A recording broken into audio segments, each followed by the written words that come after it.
The Storm Youth Championships were created by Storm Bowling in celebration of youth bowling to promote and foster families and friendly competition among youth bowlers from across the country. Plus, Storm Bowling and the SYC is proud to provide and award scholarship money for our youth competitors, all to ensure the future of our sport.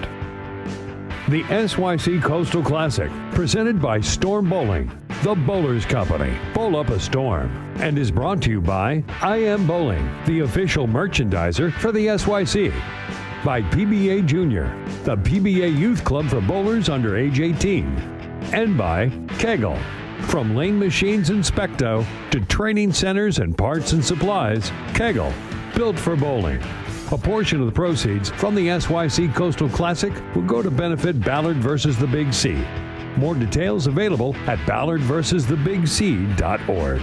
All scoring is provided by BowlMetrics, official tournament management system of the Storm Youth Championships. All right, hey, welcome everyone, and it is round number 2 at the SYC, and we've got the acoustic stylings of Nana. Nana is with us. Nana Starkey, how are you? I'm great, having a ball as usual. You're having a ball. Now, earlier when you got here, you told me you were a little sad today, and I said, you can't be sad. That's my job. My role in this You're the dark dynamic cloud. duo is I am the dark cloud, and you are and the I'm ray Blair. of sunshine. Am I Blair, the ray of sunshine? You're the ray of sunshine. I'm the ray. I got it. All right. Yeah, you're our ray of sunshine. Try my best to play that part. So, Nana, we're going to turn on the lane cam here, and we're going to see that maybe your granddaughter is someone I know very well. Right? Yep. My Abisita. And she will be getting up on lane 30. For those of you who don't know, which is sad if you don't, that's Abigail Starkey. The Abigail Starkey. Yes. And she is racing. She is going right now. Gone. There she goes. Playing Find way the pocket.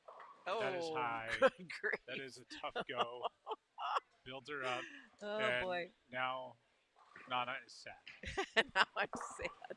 We're sad. I don't know about this gear. Brad's going to hear me make all my sounds that I make when splits happen and stuff like that. Yeah. Well. I think she'll get 2. Also, on this pair, we just saw a strike from the lefty. Dylan Murray, followed by the Murray brothers, the superstar here, Caitlin Stoll, as I like to refer to her as Baby Stoll. That's my roomie. Caitlin Stoll's my roomie. Yeah, and then Gavin Murray. So both the Murray superstars on the pair. Abigail, as we mentioned. Kira Magzum from Nebraska is getting up on lane 30, who's awesome. And also equally awesome, Elena Ochino. It's a pretty stacked This group is a here, stacked pair. right? This is like they're going to set the pace here. This group. Pace. There you go, Kira. Let's go. Yeah, let's Kira. go. Let's go. Yeah. Good shot. Oh, we're sorry. We're sorry, Kira. Ileana's from New York. Indeed. Yeah. Good bowler. We see her a lot. She's really good. Where the New York, is where the deer and the antelope roam. Is that right? Yeah. I think that's the West Coast, but I there like is a Rome, New York, though. There is a Rome in New York. We do have a couple of different webcams going on here. We've got our friend Garrett Andrews over on lane 31, who's trying to make this big old split. Oh, boy.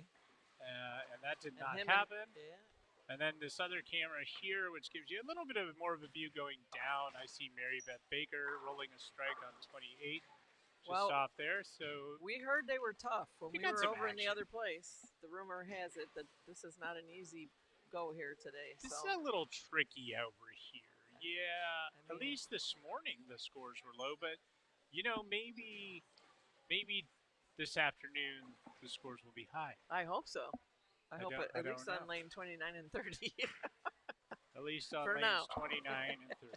Nana says. Maybe 31 and 32. Let's throw some strikes for the people watching at home, right? We want to see some strikes. Yeah. Let's go, Abisita.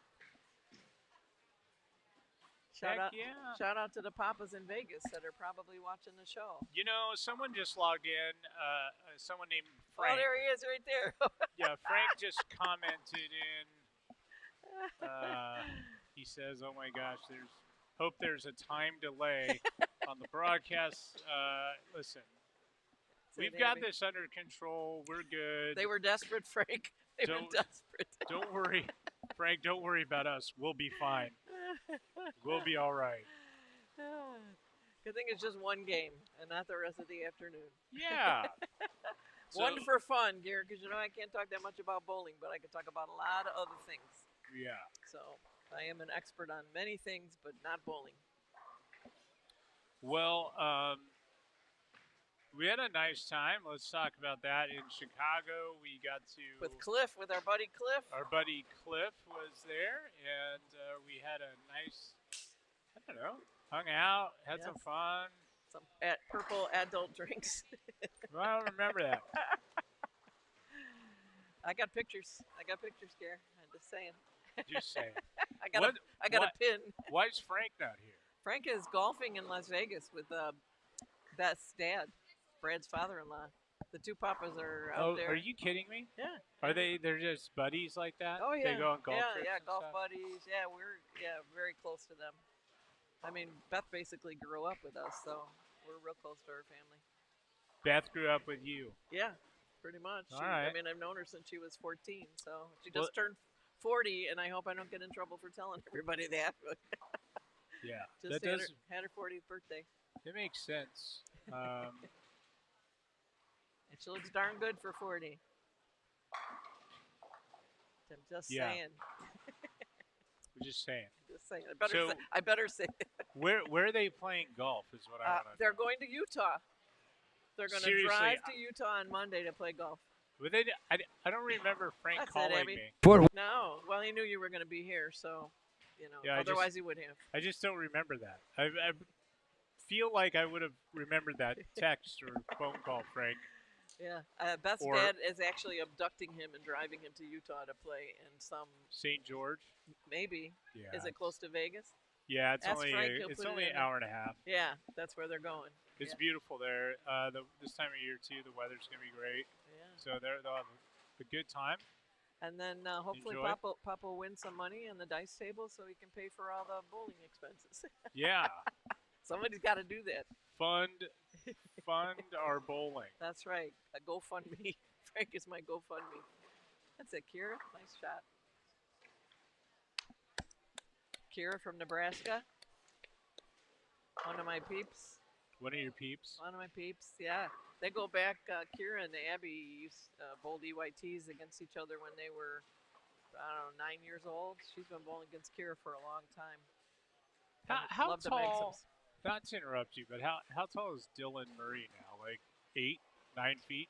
He's a big, tall drink of water. I know that. But both of them are. We got to put our Garrett Andrews cam up on lane 31. Let's see what Garrett's see if Mom's watching. Yep. Yeah, it's Garrett. Garrett had a great morning over at the other bowling alley. He bowled really well, averaged 237 for the block. Now I sound like a bowling broadcaster. Wow, what ball did you use? How was it laid out? What are you even talking about? It was round and it just went, like where it was supposed to go. What are you even talking about? That's crazy. That's true. It's very true information. Yep. And then Andrew Blaney blew it up, and I think he was high over there this morning. And Michael was right behind Garrett. So good bowling over there today. Don't ask me where the girls are because I never check the scores until at the end of the day. So I get too nervous. I don't like to watch and know what's going on. I don't blame you. Yeah. As tall as the Dillon boys are, that's how little the sister is, right? Oh, yeah. Right? Just the opposite. Yeah. Oh, yeah. She's bowling here, too, somewhere. Oh, I haven't seen her this whole trip. Yeah, she's here. She is here? Hey, wait, let's get a booth cam up. Hold on. Hey, look who joined us. Right here, this one. Yeah. This is it. This is our girl. Go throw some more strikes, Abby. Abby, are you good? All right. Yeah. All right. Yep, you're good now. All right, Abby's reported she's good now. Abby is D up there. She is D. She's good now. D for delightful. D for delightful. Right. Top notch. Mr. Trentler over there in lane 31 had a rough go of that shot. But I will tell you what's not going to be a rough go is Nate is quite the lime, what is it, key lime pie maker. Is that right? That's my favorite pie. He brought one. I'll save you a piece. Yeah. We're digging into it tonight, Really? so I'll bring you one tomorrow. Did they drive her or did they fly with the pie? They drove the pie here. Okay. And the pie is supposed to be magical with unicorns and butterflies and rainbows. Of course, because it's supposed to be the best pie in the would world. make a key lime any other different way? Yeah, I mean, gotta have that stuff in it. Why would you make a key lime pie different? Everybody brings you stuff, Gary. I I bring you Granny Mills cakes, right? Oh, those are so good. That's actually remind me of my childhood. Yeah, me my too. grandmother, rest her soul, was a brilliant cook, baker, old German lady, made amazing butter cakes, just like unbelievable. I thought you were Italian. No, yeah, I know. I know how I look that way. Lamborghini. I do get mistaken a lot. Yeah, because your twin is George Clooney. No, George Clooney. Oftentimes, I'm in the supermarket minding my own business, and they want George. I thought your twin was the guy that worked at Storm. Oh, that's Gio. That Italian guy. Yeah, that's what I'm talking about. Gio. Gio's from Venezuela. Oh, okay. Yeah. Venezuela. He's from Venezuela. Is it Gavin? Good ball. Elena, you don't have the right amount of pins. I mean, I'm not a math scholar, but that looks wrong. All right, Abby. Let's see if we can get a little gobble. What's going on in the chat? Who's in the chat right now? Brad Starkey. Oh, boy. He's going to be totally mad First at of all, me. where are you? So that's first of all. He's in the utility room, Gare. What? These people are working. Remodeling the utility room this weekend. Where at? In his house. Yeah. You mean like the basement where all the everything is? Like your yeah, it's on the first floor. It's on panel the basement. or whatever. Yeah. The washer dryer. That's it, Abisita. Way to go. Washer dryer, new cabinets, new floor. Yeah, he's busy. He couldn't come this weekend. Are you serious? Yeah, I know. When Beth gets home, it's going to be like walking into a brand new place. Yeah, he's busy. Well, is there anything the Starkeys can't do? Well, me personally, or there's a group? No, as a group. As a group. Where you pretty much have it all covered. We got it all covered. Yeah, I think so. Okay. Dancing, singing. Well, maybe singing. We could be in a little bit of trouble with that, but I used to sing, but not anymore. All right. Dancing, singing, fishing, gambling, bowling. Pretty good at stuff. That's a spare. Yeah. Yeah! Nice one. That was fun. Boy, you just yelled into my ear with that. Sorry at home. We got very excited. I love that when they pick up those splits. That was through the roof. You don't want to get them, but they're fun when you pick them up. Kira's going to get this too. Come on, Kira. All right. What's happening over here on 31 and 2? I'm trying to get an overview of the scores. We're halfway through the first game. It's hard to see the scoreboards. We show them so that if you can, by some miracle, make them out on your tiny little cell phone screens at home. Get out your magnifying glasses. Get out, yeah. So it looks like our pair has a couple people hitting them okay. Yeah. Because I will tell you, I just watched 5 games here this morning in the earlier broadcast, and all I could say was, good luck. Planet no fun. Good luck. Planet no fun. Planet Fun was no fun. Yeah, I heard that. I heard what it was called, but I can't say it on live TV. It's a great. I love this place so much, and I love Little River too, where you guys were this morning. Yeah. I love both these bowling centers. Like I would. This is a beautiful bowling center. A lot of room here. It's nice. Yeah, painted nice. It's fantastic. Yeah. Did the Starkeys put it together? Did you guys do all the painting and everything? Well, Brad? I can paint. I painted Brad's old basement during COVID. I went down there and shut myself in his basement, painted the whole thing, and his bar. There you go. Good strike by Mr. Trentler. Mr. Nate. Yeah. All right, what else is going on over here to the left? Over We here, have where utter Spiros, chaos. Spiros is over here. What's Yeah. he doing? Spiros is got a bit of a struggle going on right now with this one lane, though. Okay. Split, Oh, split, yeah. Okay. split. Yeah. Baby Stoll gets a strike. Way to go, Caitlin. Yeah, Smile. You're on TV. she gets them all to go. She's a Garrett phenomenal bowler. Andrews, Garrett Andrews, Garrett. camp. I told his okay. dad that he'll have his own camp. Yeah, that I don't know if that's what the kids are calling it, but I just made it up. It's The a Garrett. It's camp. a Garrett camp. Yeah. Only for I love for his our shirt. friends Don't on you love 31. his shirt? Yeah, It's a nice looking brilliant. shirt. Yep. Yeah. All American. I want to salute him when he walks by me. Oh, good shot, Yeah. Mr. Dillon. Yep. Mary Dylan Beth Baker always with a very strike. stylish. Those boys dressers. are always Very very stylish. trendy. Yep, I love it. I mean, I love. How could I not? He's got purple pants on. That's They're your amazing. jam, isn't That's it? my jam. Yeah. Wonder if we got him at the Purpleosity store.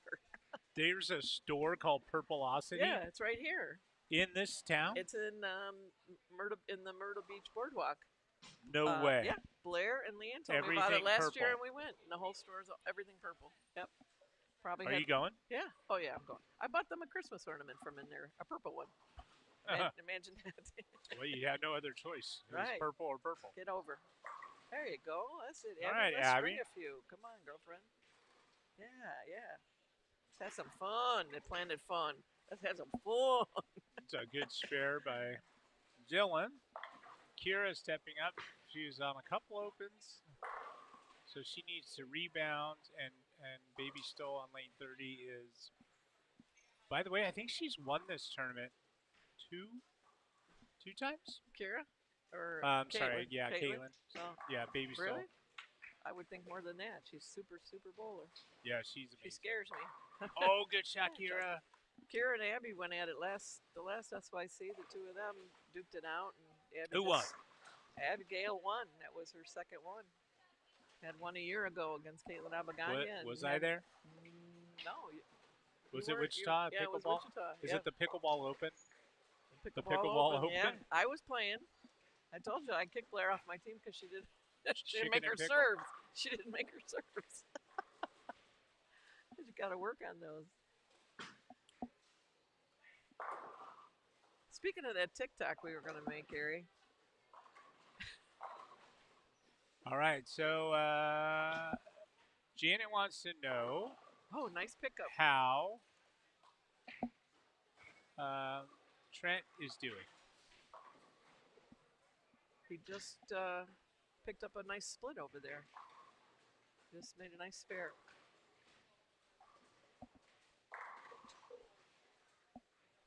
Come on, Abby. I'm not going to get greedy, but I would like one more.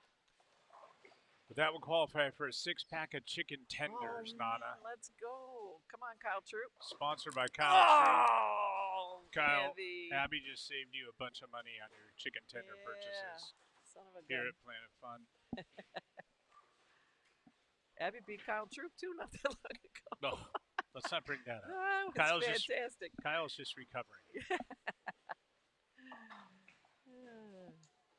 Oh my gosh, look who just chimed in. Our friend Cliff Barnes. We were talking about Cliff earlier. What's happening? Yeah, Say hi to Cliff. yeah. Cliff, Cliff's our our, buddy. Thanks for the swag Cliff's our, bag for Papa. Cliff's our pal. Yep. Come on, Abby. There you go. Keep No it problem. clean. Keep No it clean. problem. Cliff, what are you doing and where are you? What's he up to? I got something from Bowler's Mart in the mail the other day. You did? I did. Yeah, it was a sweatshirt from Stephanie Johnson that I won in the Ballard auction when I was down there a couple weeks ago. Oh. It's a fierce. Girls are fierce. Fearless girls sweatshirt. Yeah, I gave this it to girl's Abby. fearless. Yeah, very cool. And I got a bowling ball signed by her as well. Come on, Kira. Oh, now I There don't you even go. know Good what. shot. I should just remove myself from the chat and go back to my house. Now, Cliff and Brad are just having their own private conversation in the chat. They're just like That's buddies yeah. now. I heard they went to another Sox They game did. together. Yes. I want to know why. after- I want to ask Cliff why I wasn't invited to that Sox game. Well, there's only so many tickets to go around. Yeah, I heard that. Nana, there's only so many tickets to go Well, he could have around. taken me instead of Brad. Well, I mean, if he had 2 tickets. I gotta I'm say, not gonna ask you, Garrett, but who would you rather go to the ball game with? I'm a Brad fan. Nana. I don't know. Oh, I could see going to a ball game with Brad, like Listen, just that's having why a I'm hot on dog Team and a Shark. beer. That's why I'm Yeah. on Team Shark. Yeah, you would have a purple crazy Come on, drink Abby. and Get it. and some sushi. Yes. And some sushi. Like that's not how probably- I roll. They probably have sushi at the Sox game nowadays. I know, but I wouldn't roll Oh, that way. you I wouldn't? would do like give me a brat and a No. beer or something. I'm a Yeah. beer and a brat Yeah. girl, let me tell you. All right. I'm not much of a sushi person. I don't eat anything from sushi unless it's got cream cheese and it's not really fish. So what does that tell you? You don't like sushi? No. Let's see what's going on over All right, with should our. we talk some bowling gear? Because I think that's why I'm supposed to be here. We're not. Kira's getting up here on lane 29, Come on, Kara. working on a double, and that is Oh, okay. attended. She'll spare it up. Caitlin Stoll is on 3 in a row. There you go. And now she has 4 in She a row. scares me. And then she's just smiling. Yeah. It's all easy. Well, that's good to see her smile. Great spare Yep. on lane 31, making the 5-10. Nick Trentler, we want to know how Yeah, Nate what's he doing? and Nick are doing. Well, they're both up on lane 31 and 2. All right. He's got Nick on the left lane. Nate on the right and gets him to go for a 3-bagger. Nick. Must be hard to compete against your brother like that, right? Yeah. Always being- I don't know. They're always so cool. Yeah. Like, the Chandlers are awesome. They are awesome. Very awesome. Very awesome people. Good parents. Yeah. They're Yep. great. You Yeah. know, my son has good parents, too. It's Yeah, the Brad and Brad Beth. and Beth. Brad and Beth. Not Leanne and Gary. Brad and Beth. He's my grandkid from another man kid. Yeah. My We guy, love Barrett. He's super fun to hang around with. my guy Dylan over there with Garrett Andrews, who is also struggling this game. Yeah, he's not going to be here. They're both like struggling, except Come on, Dylan. Abby. Ooh, too much on the head pin a little bit. Dylan was the front 3 this game, and now is running into all kinds of trouble. Garrett just hasn't figured this pair out yet, Yeah. so he's going to have to finish this thing out and then get off the pair and move on. Hate to see the red circles up there, man. They Yeah, are red tough. circles not good in No. this scoring system. Nope. Yeah.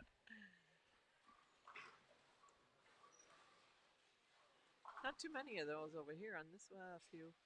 Yeah. Who you got over Handful. this way? Let's see. Abby's going to make Abby's this gonna pick spare. up the spare. Mary Beth Baker on 28 is. She's doing pretty she good, got a big yeah. old split after Yeah. the front 5. So she's Oh boy, right hit a down the little middle. struggle there. What's Morgan doing? She's doing. Miss Morgan yeah, Klein, who yep. bowled great over there this Yes, she morning did. at Little River. Yep. She just rolls and looks like she goes high with the 3, 6, 9, 10 on lane 27. Yep. Morgan's a good bowler too. There's right in front of you some top-notch girls in the bowling community are right here This on is your it. screen. This is it. Some of the best kids in the whole country. Right. Trevor Ashby's getting up here on lane 28. Tell Bradley to get back to work on the utility room and. He goes Oh, high over Phil's there. in the chat. To the lady with the bestest button collection. Because Yeah. I have one of Phil, and I have one of Luke, and it says Mr. 300 on it because he got 2 300s in a day when we were Oh, in Luke Michigan. did? Yeah, Luke did. Yeah, in the U.S. Is it the Youth For Open? real? Mhm. Yeah. He had 2 2 300s in the 300s same in the- day. yeah. He's a stud. He's Yeah, so good. Yeah, Mr. 300. That's I had a pin made with his name. Mr. 300. He's a good kid. You know that, and I think you do know this, but Phil, I know he everything. sang the Oh, national yeah. anthem a couple times at our Storm Youth He Championships. sings them at the EYTs all the time, Gare, so I already knew that. Yeah. Well, Way ahead of you, way ahead of as me, usual. as usual. But I think Did you it's know that his cool. wife sings with Yeah, him? and I think a daughter too, right? Yeah, they're all musically Yeah, they're gifted. Yeah. Very gifted. I love when he sings. It just puts a tear in a glass eye. Oh, here comes the little Dylan right here walking across. a little Murray. Yeah, I mean a little Dylan. Yeah. Well, kind of. Little Murray. Yeah, little Murray. One of many. Look at here, we got some red circles. That's not good. What's happening out here, Gare? No, we don't like that. Nope. Especially not in the 9th and the 10th. Is not good.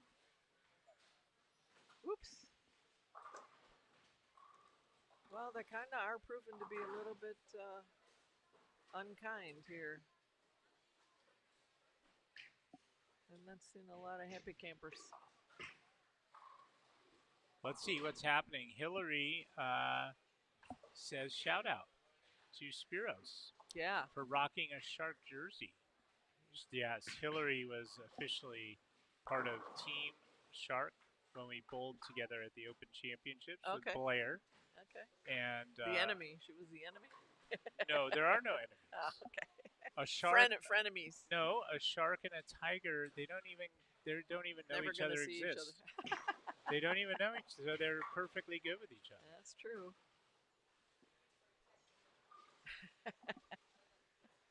Did you see the little mask that I gave Blair?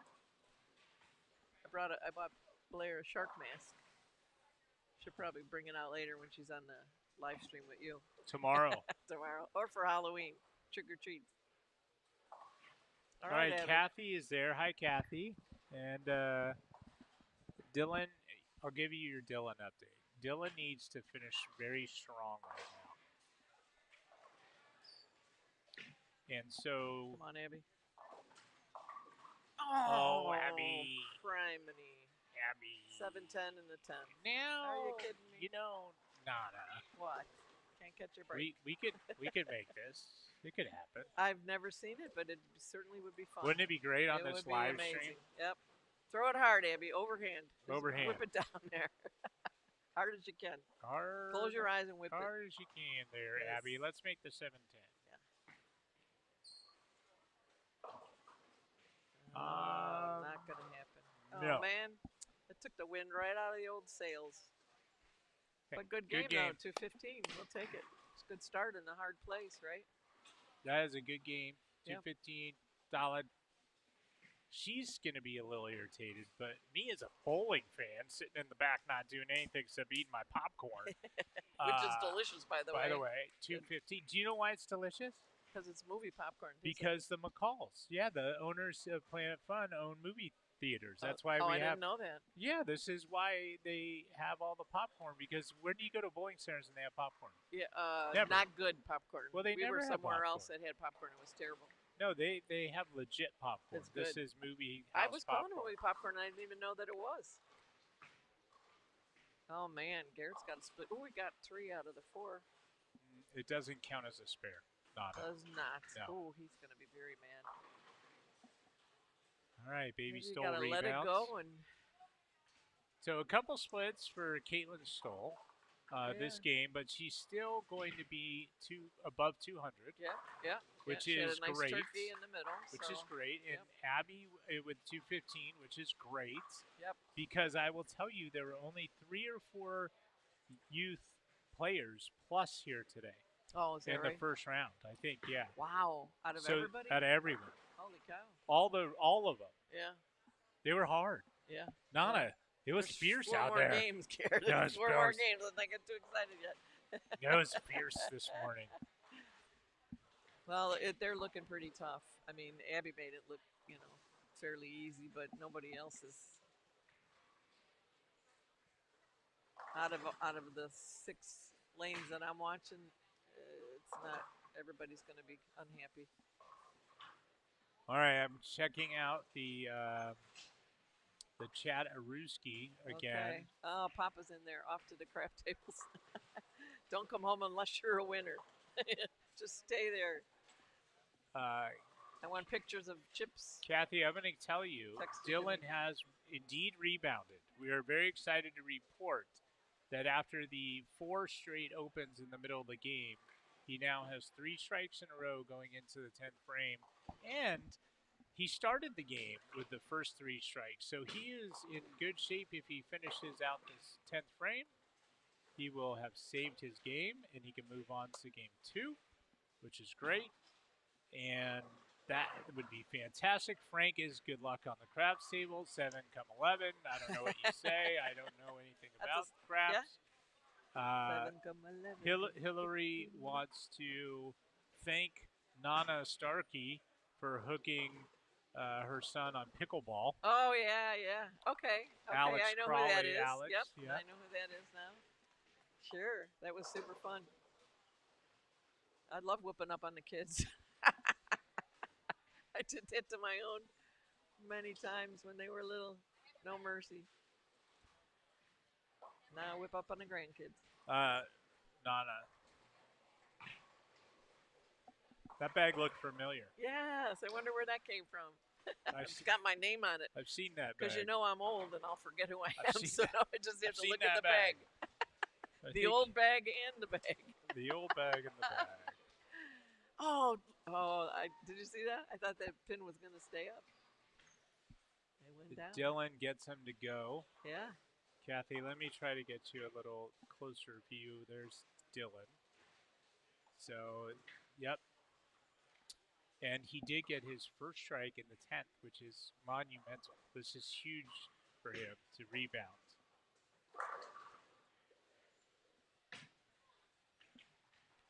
All right, well, it's been a trip.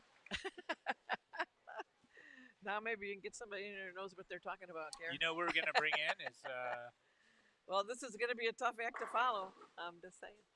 Dylan got got the strike in the 11th, so there's Yeah. a double. He'll be in the 200s, Kathy, so this is great. Yeah, it's all good. 200 is super good score for this beast of a bowling alley right now. There you go. So big finish for Dylan, and that will get him in the right frame of mind to head into game 2. Yep.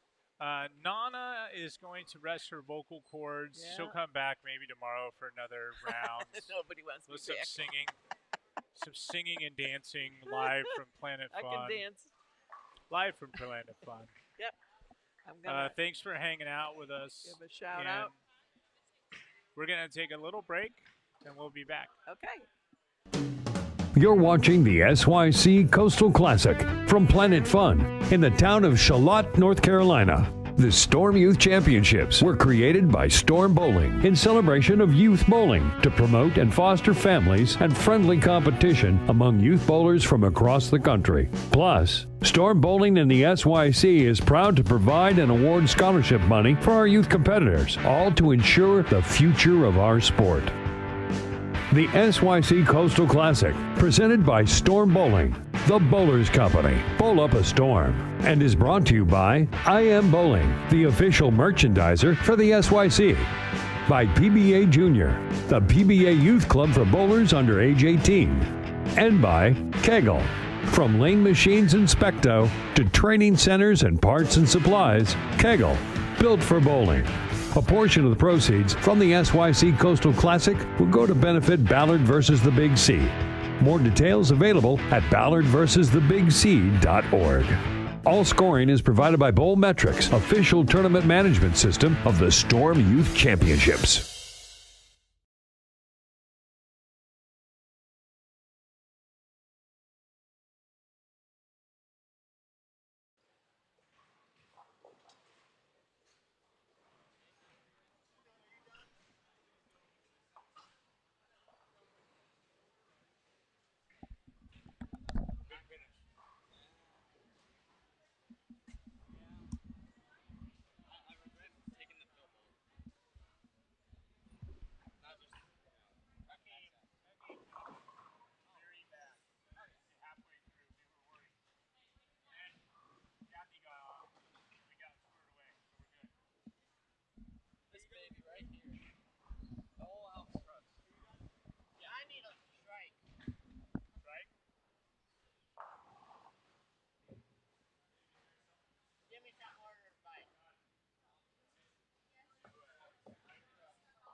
PBA Junior is the PBA Youth Club for bowlers under the age of 18. And this year, PBA Junior is proud to announce a partnership with the Storm Youth Championships to offer the Never Give Up Scholarship to promote and inspire young athletes to always stay strong and never quit. Google PBA Junior for more information. A portion of the proceeds from this tournament benefit Ballard versus the Big C. For more information on how you can help, please visit ballardversustheBigC.org.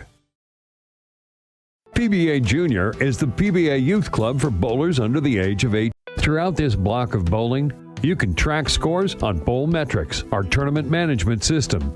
BowlMetrics maintains a comprehensive database that keeps all of your scores, and those scores can be recalled during the tournaments or for future coach reference. BowlMetrics, proud scoring provider for all Storm Youth Championship tournaments. Visit BowlMetrics.com. That's BowlMetrics.com. All right, everyone. Well, we're coming back for game number 2 of round number 2. And I found the Hall of Famer walking around, Leanne Baird-Holstenberg. How are you running the event? Well, I hate to say great because then something might go wrong, but things are going great. I'm enjoying watching the kids. We got a new shift over here, so we got 96 new faces. That's good, yeah. And yeah, we have our second, I think you had a U18 girls pair. Oh, you had a mixed pair the first set, right? Yep.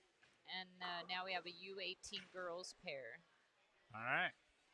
So they've made their way to, as I like to call it, the arena.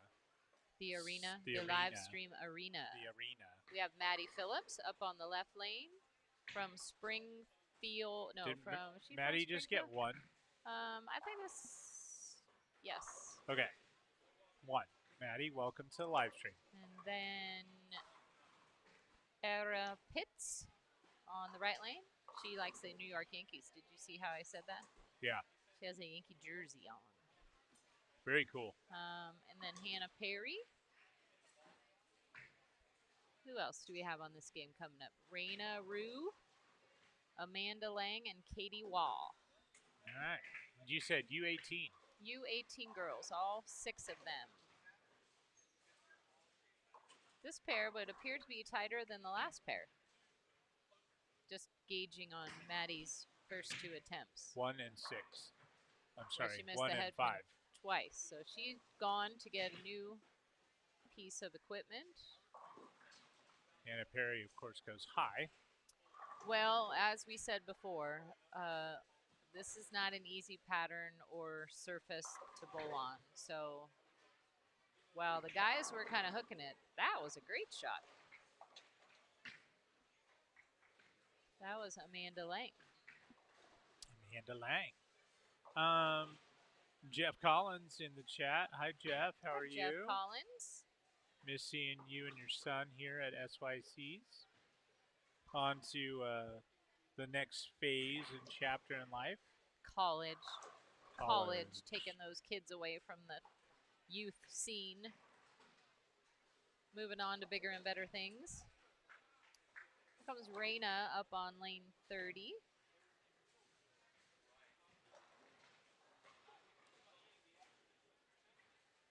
Rolls it good. Well, that was a nice smooth shot. That was a good shot. I don't know Raina. She might be one of our new families. We had a lot of new families here. I think I've seen Raina before. Sign up. Yeah. I think we had 40 first-time SYC bowlers, which we love, making new friends.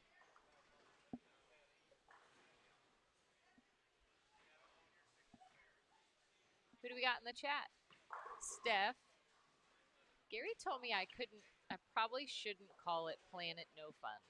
And it is by no means disrespectful to Mr. McCall and Susan McCall and the awesome staff here at Planet Fun, because we love Planet Fun.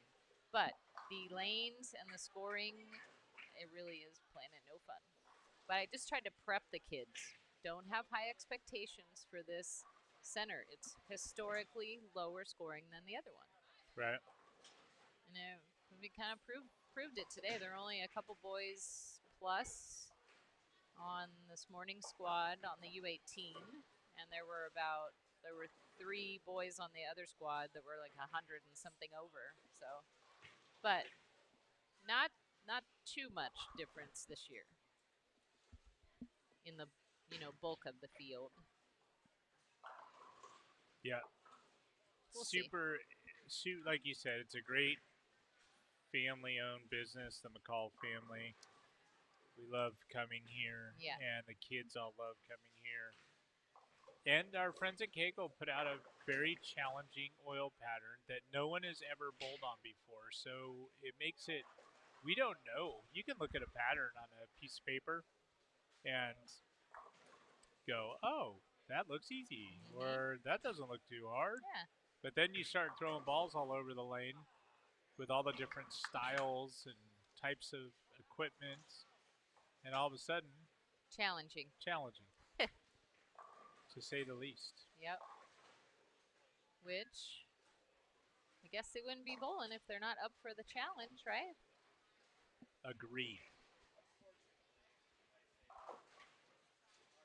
So here we are. It's game 7, which is the second game in round 2.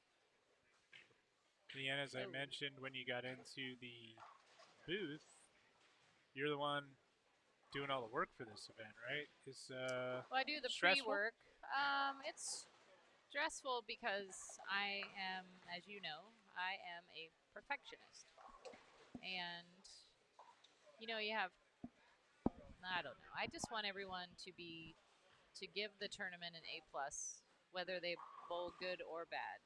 Yeah. I want them to have a great time, and I want them to have a good experience learning.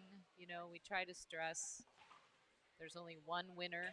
There's 192 kids here this weekend, and there are going to be 6 winners. So that means there are 186 kids who did not win. Yeah. But you can win if you learn something and you have your best day ever and, stuff like that. So, yeah. Anyway. Well, let's see if Maddie can. I think she changed balls. That was a fabulous ball change, Maddie. Little double. Nice little smooth double for Maddie. So she missed the head. She totally missed the lane. It just slid off the out of bounds and picked up the 10 pin. And then she missed the head pin right. And then she went and got a ball, struck. Pretty good lesson. Pretty quick to, she's like, that's not going to work. And that's not Rena, that's Amanda. Amanda has a good line.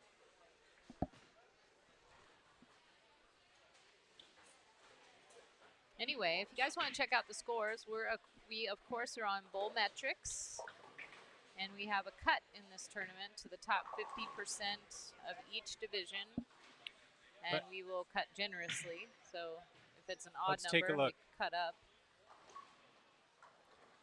We're going to take a look at the old BowlMetrics here for everyone. Well, now they're still entering the scores, but yeah, you can click on the division that your favorite bowler is in. So say U18 girls, because that's where we are right now in front of us. Yeah. And it will show the scores. You can click on Planet Fun Saturday, which is where we are, or Little River So right Saturday. here, let's just take a look right here. So U18 girls. Yeah, that's the total. So that's doesn't matter where they're bowling. This is the updated. Yeah. So this would be for the overall. Yep. So Bethany Strong, I know that she was about plus 10 or 14 here, and now she's plus 81. Sounds like which she means started she bowled good. 250 or 60 in game 1. Started good over there. Over at Little River. And the leader from over here this morning, Allison Taylor, is plus 39. Morgan Klein is plus 18. So you can see how BowlMetrics works on your screen there, folks. And it's a great software. If you run tournaments, you run it will make your life so much easier. Yeah, definitely. It has really helped the SYC just operate on time, paperless. Everyone knows what's going on. The award ceremony happens so quick after we just verify all the score sheets. And we love BowlMetrics.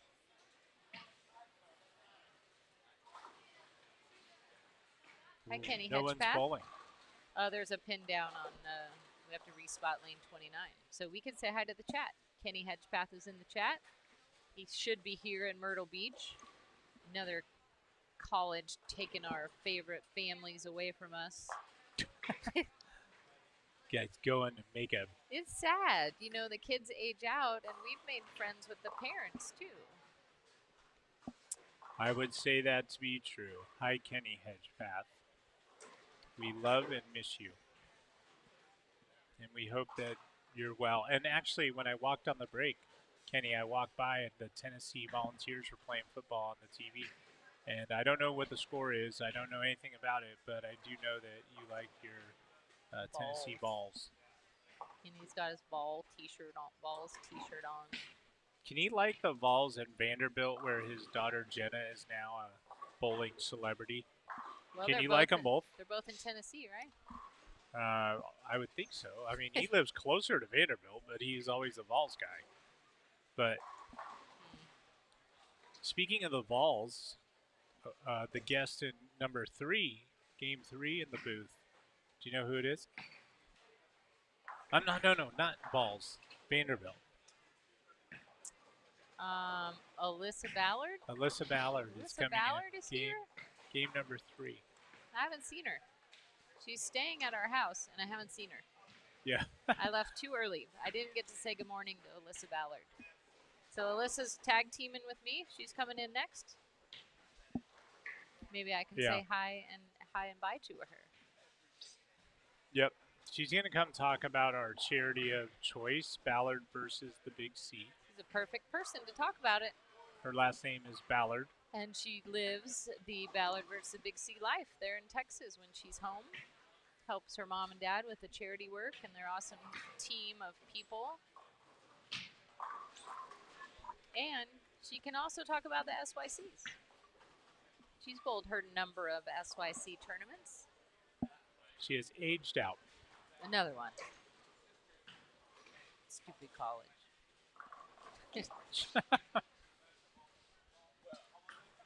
All right, we got our action back going in front of us. Let's see if Amanda can throw a double.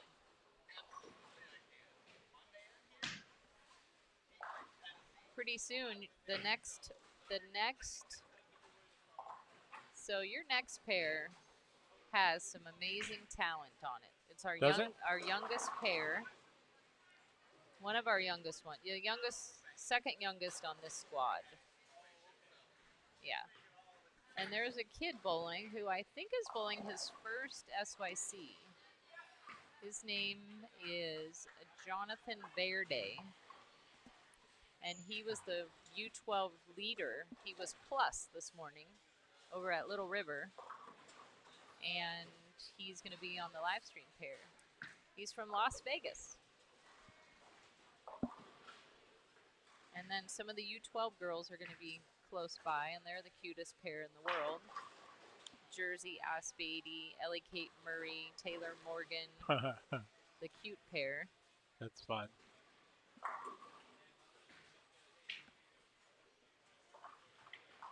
All right, Maddie Phillips. Maddie and her dad drove about, 18 hours to get here? That's a good shot.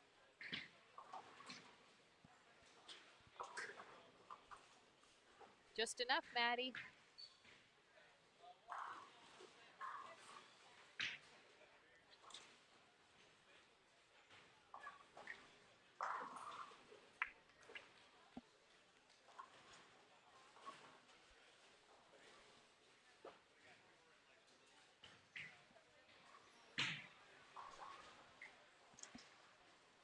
I'm looking up scores right now, BowlMetrics. Sorry, man. Good shot, Amanda. Amanda's got a turkey. Sounds pretty good. A turkey is very hard to get at Planet Fun. Unless you're at the snack bar ordering a turkey sandwich. they're not easy to get on the lanes. We did have some high games this morning. Ian Harmon finished with a 274 the last game today. That boosted him up. We had a kid start today with 260, but there's not a whole bunch of really big games here. Nope. In fact, when they bowl 300 in normal league, like league conditions, it's actually a pretty big deal here. I would imagine. Yep. And this is certainly not a league condition. Kegel designed challenge pattern.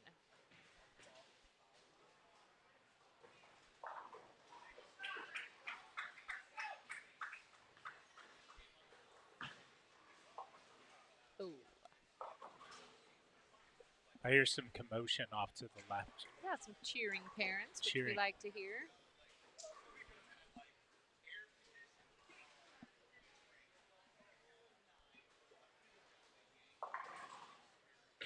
Did we tell you we have 25 different states represented here this weekend?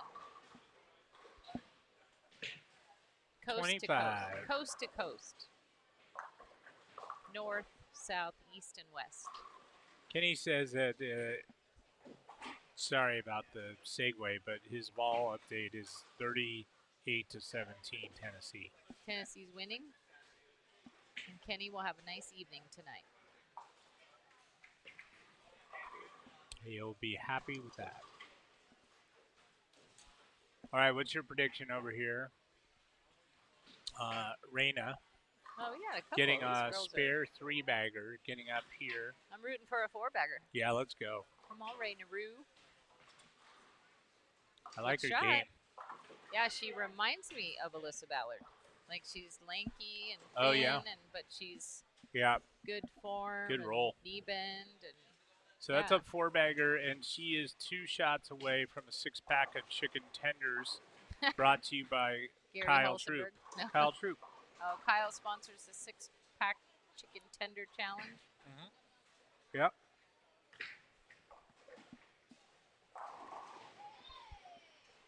He sure does. 6-pack chicken tenders for anyone that gets 6 in a row on the live stream pair. And it has to be the feature pair. Are you going to tell Raina? I will not Are do you going that to wait to her. till after she does it? Do you know how many 6-packs of chicken tenders we've awarded today? None. 0. Another good shot by Maddie Phillips. Nobody has thrown 6 in a row on this. Well, Okay. I think Raina and Amanda have a good chance. Reina is dancing around right Yeah, now. she's loose. Hey, So if she's ready to go. If I had a 4-bagger, I'd be dancing around. No, That's a pretty you good would way to not be start. dancing around. Come on, Amanda. Oh, that's a little right. All right. All right. Kyle, rest easy. You're One down. you're Raina yeah. up next. Getting Your one threat. one nugget closer to her 6-pack. She got 4 nuggets right now.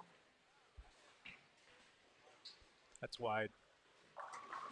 They got nervous for the 6-pack. Yep. They heard you talking. Chicken nuggets. Or chicken tenders. Sorry, chicken Yeah. tenders.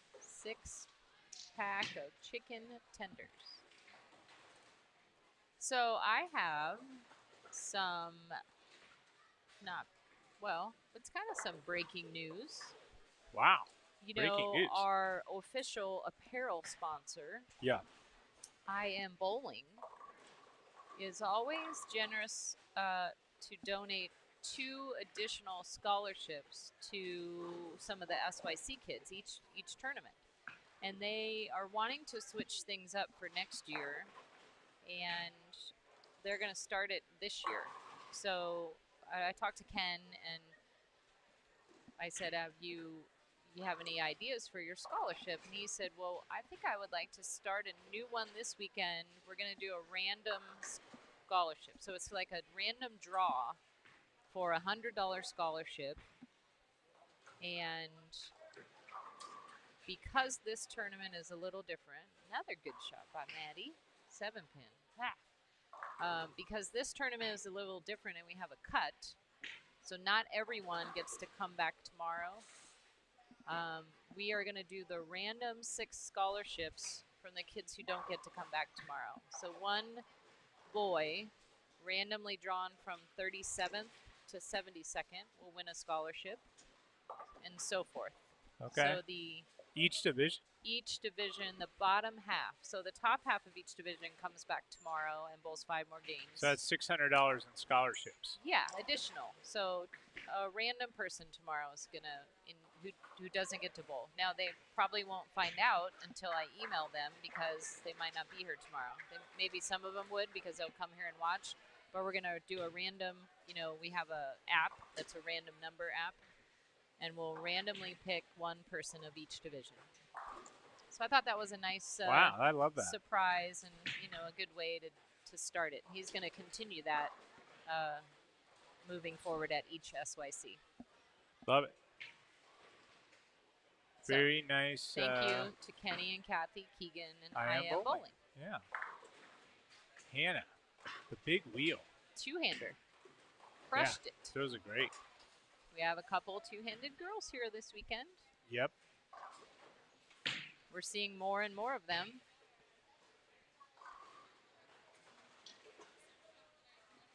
Amanda. Whoop.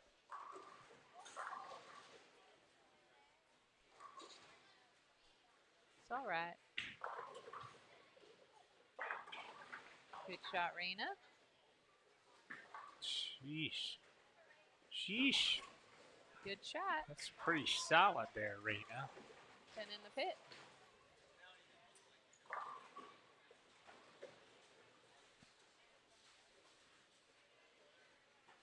No one has any questions. No, we're question-free zone. Yeah? Yeah. No questions? No, we're good. Well, all right. What's going on over on this side? Let's take a look over to 27 and 8. We got the U15 girls on 27 and 28, who are, 6 U15 girls. And then those cuties, the U12ers.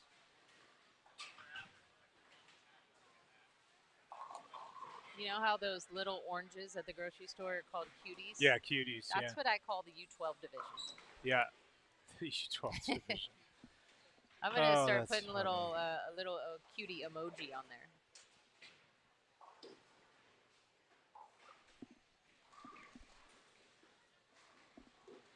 This is Amanda Lang on 29. No, Amanda is sitting down over here. Sorry. Ara Pitts.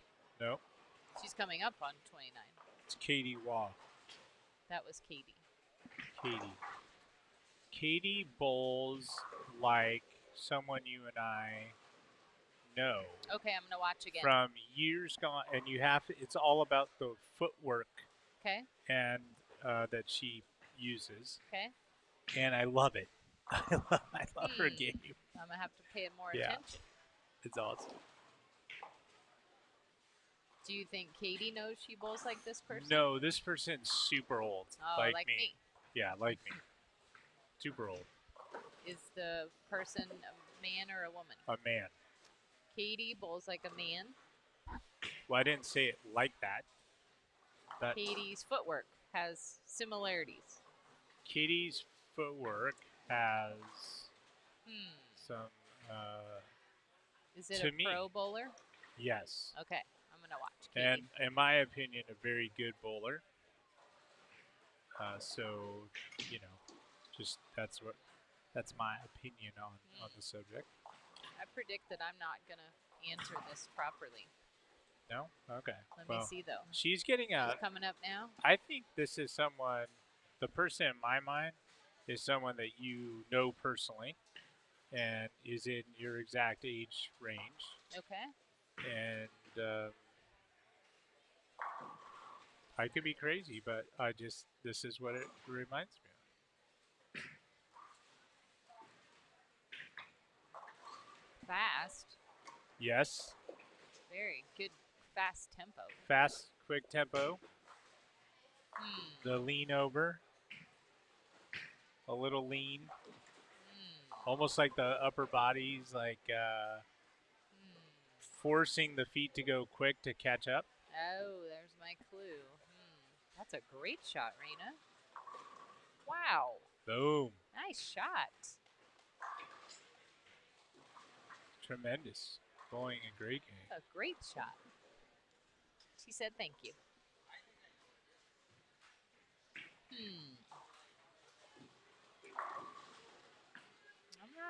Might have to help. Let's go That Yankees. was another good shot. It's ring 10. They're figuring this pair out. They probably want to start over. Maddie wants to just erase the first frame. You got to help me out with that. I can't help you out. Watch one more time. Okay. And if you don't know, sadness. You'll give Does me no the one else answer. going to pick right in the chat? Look a little bit. There's an Ellie Kate sighting. There is Ellie Kate. By She's Steph. on the cutie pair. She's at part of the cuties. Oh, We got a Ara. shout out for Ara.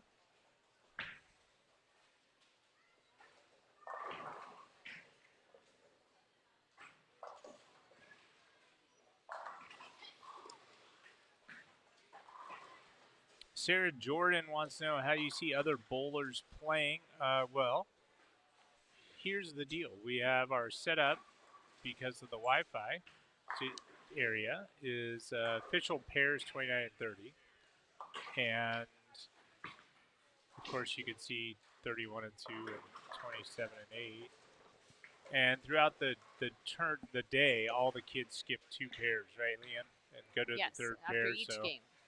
someone always winds up here around the live stream pair.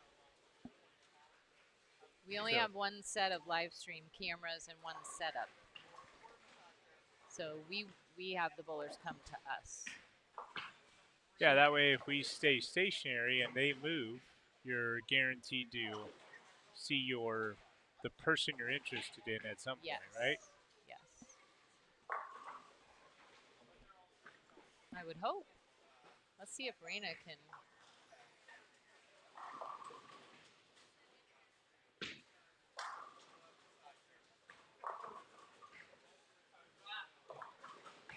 Oh, that's a lot of 9, Raina. I was really that concerned about that one, leaving a big split. But she broke it down. I'm hoping she covers Hopefully up the makes 10 the pin. She's spare. got a great game going, Yeah. as does Amanda.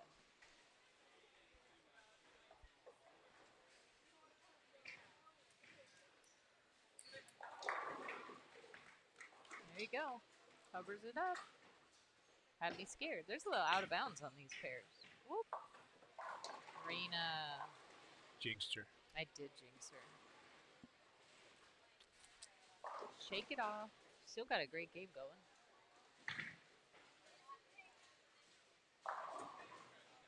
Okay, watch it. You're watching?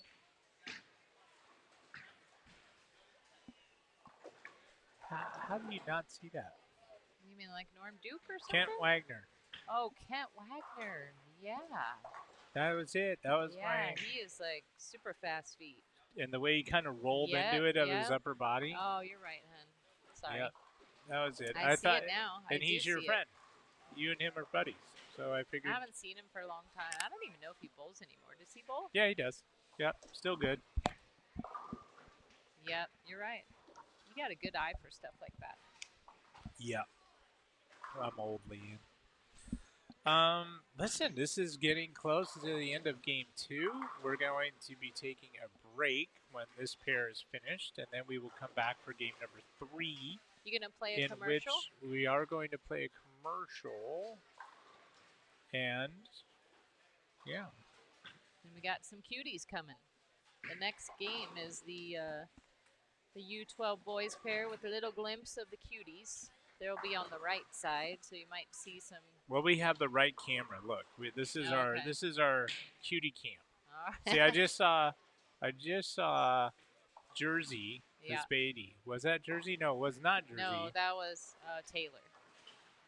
Oh, they're on the other side. They'll be on They're 31 going to be and on 2. 31 and 2. Okay, we have this cam too, Okay. which gets the cutie cam. I really believe America, the Storm Nation fans would love to see the U12 girls because they are adorable.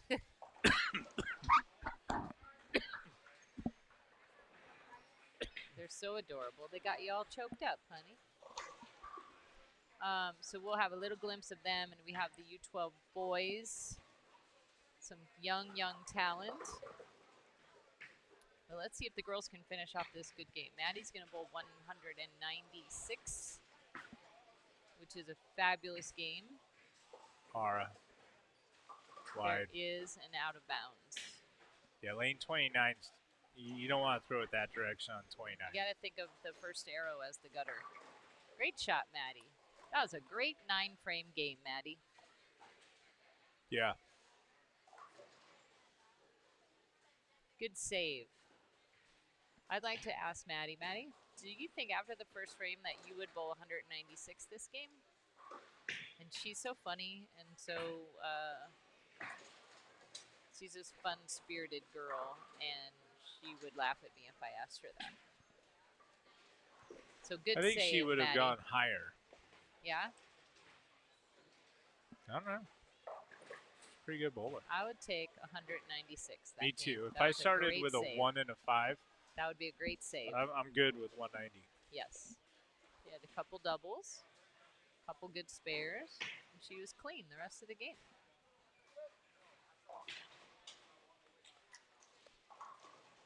Hannah's bowling a decent game here. With one open. She did good. I just jinxed her, but sorry, Hannah. Yeah, why would you do that to I girl just looked Hannah? up that she was clean through the other frames. I didn't do it on purpose. Amanda, 190. Also, a good game on in this pattern. Raina's going to have the high game on the pair. Look a little bit. Here come the cuties. Tromping right through. Nolan, Ellie Kate.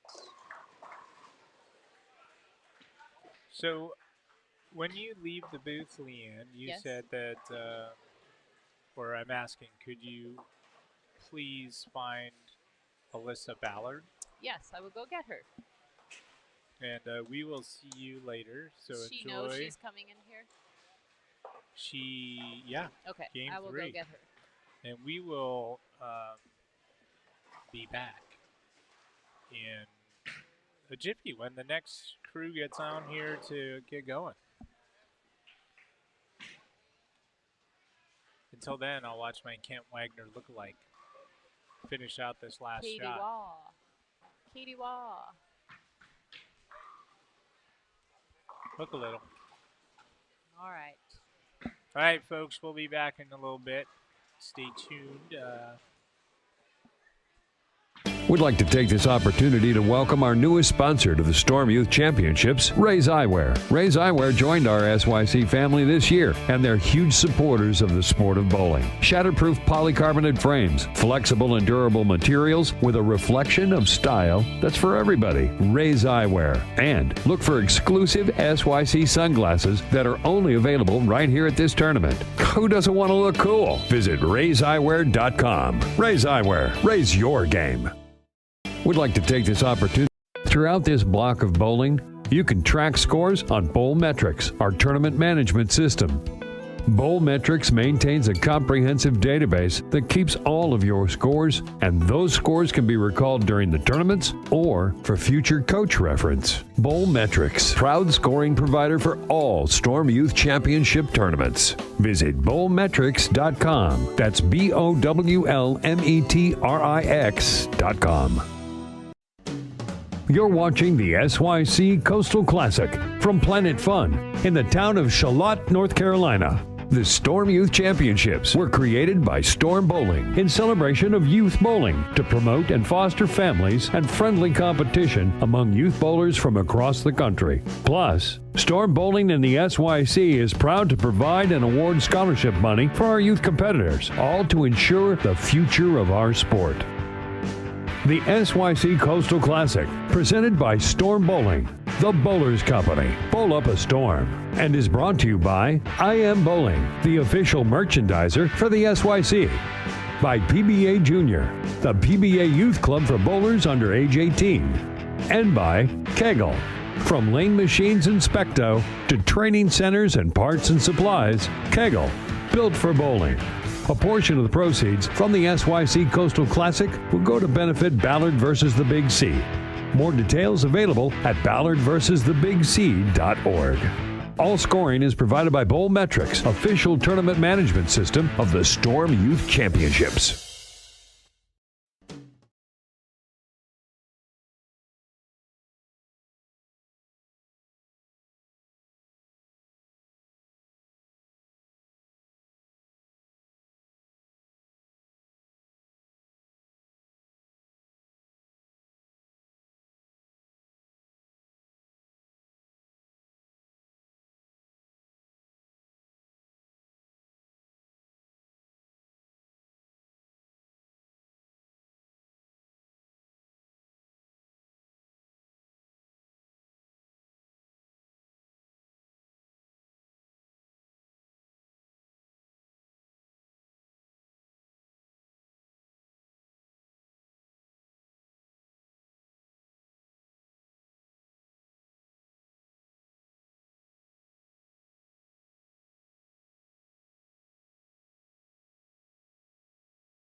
All right, well, we are back. It's time for game number 3, and we have got Aaron right there on lane 30.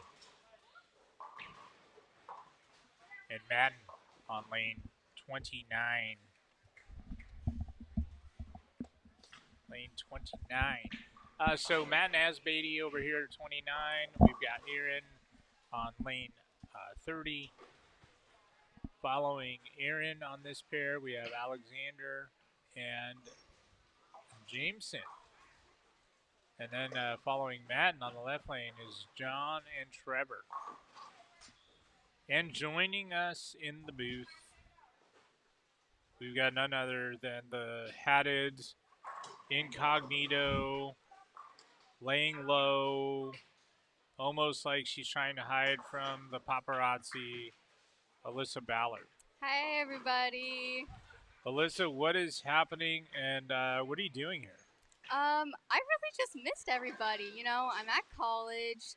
I'm doing lots of schoolwork, plus bowling. Our season just started as of October 1st.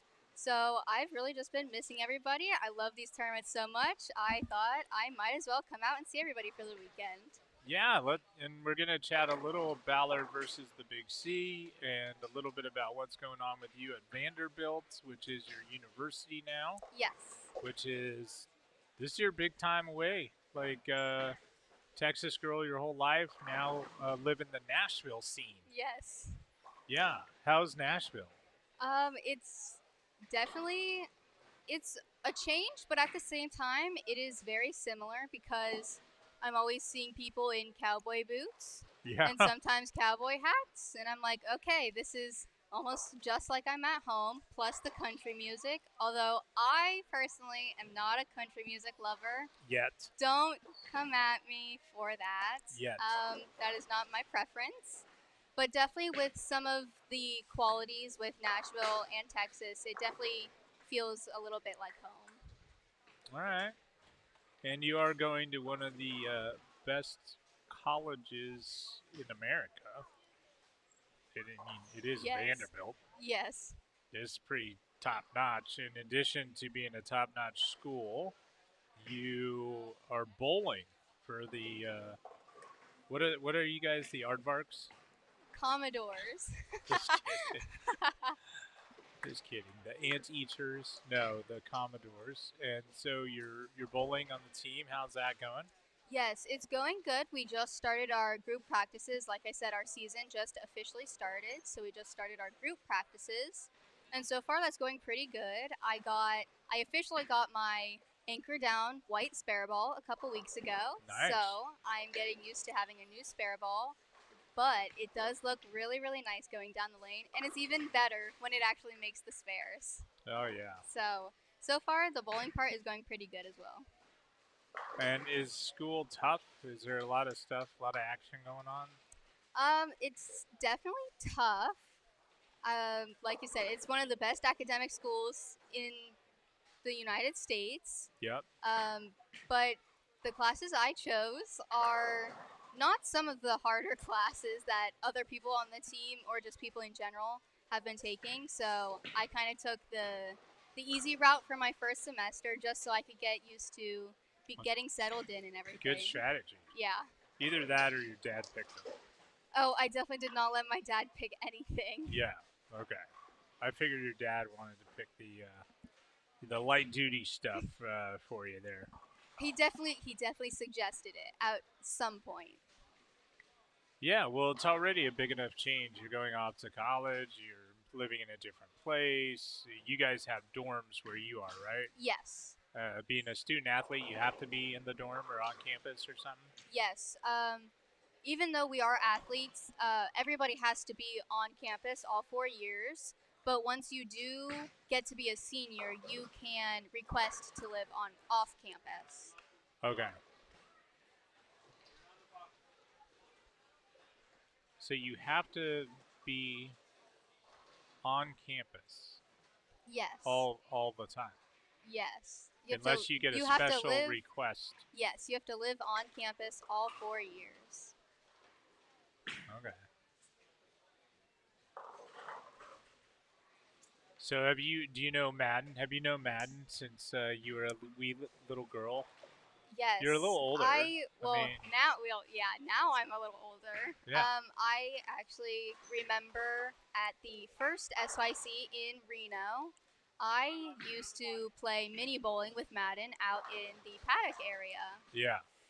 And that was definitely very, very fun. I've definitely known a lot of the kids of pro bowlers, especially since I am one. We all kind of have that in common. Yeah, that main source. So, of course, I've gotten to also watch Madden grow up. Yeah. Even though I'm still growing up. You're done growing up. You're in college now. You're old. Officially old, like me. I know. I'm like, I can't bowl any youth tournaments anymore. I'm no longer officially youth. I feel really, really old now. You know, I learned something actually this week about you. It was, and I don't know if it's true. I don't know if anyone knew if it's true or not, but that you don't drive, you don't have your driver's license. Is that true? Yes, that is true. I do not have a license. I have a permit. A permit to get a license or to try to drive or what? It helps you learn to drive. So a permit is where you can drive, but you have to have an adult in the car. So it gets you the required hours to be able to get a license.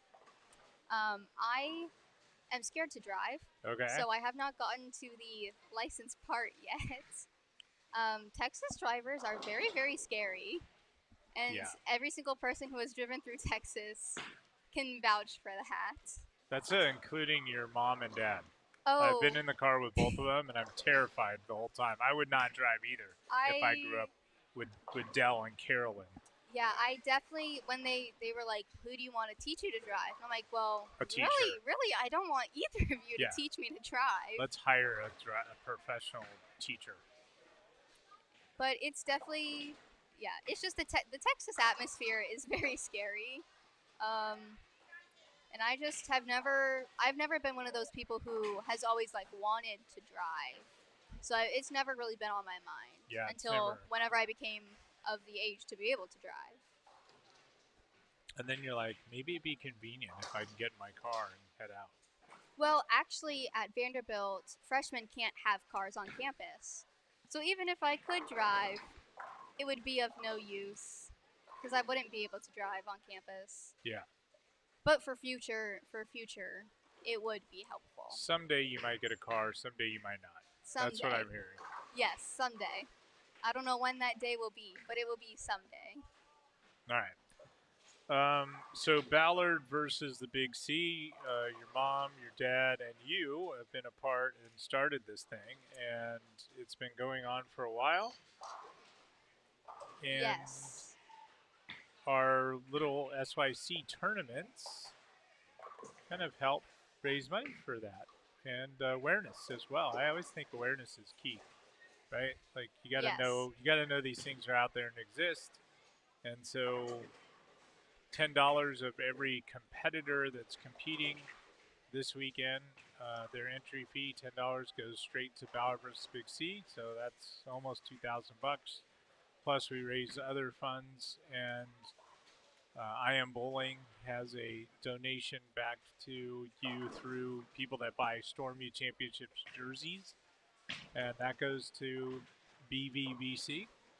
So I suspect there's a decent amount of money raised every time, and the money goes to help who? When we first started the charity event, we had cancer care and Baylor services. But now, since it has been 10 years, this year was our 10th anniversary of the charity event, we now have North Texas Laryngectomy Society, and they provide STEM treatments and voice boxes for people going through treatment. Cancer Care provides nutrition, they help with treatments, family support, and financial services. Baylor All Saints helps with a navigator program, support groups, and wigs for cancer patients. And this year, for our event, we have raised roughly $102,000. And that was just for this year's event. I need to say that number again. For this year's event, we had $102,000. I'm going to play. So that was just the charity event that day alone. But overall for this year, we've had roughly $145,000 donated. That's amazing. Yes. And that is with including like SYCs, Logo Infusion, I Am Bowling, everybody with the provided support, and other people who just donate money. It's definitely one of my favorite times of the year when everybody gets together for that event.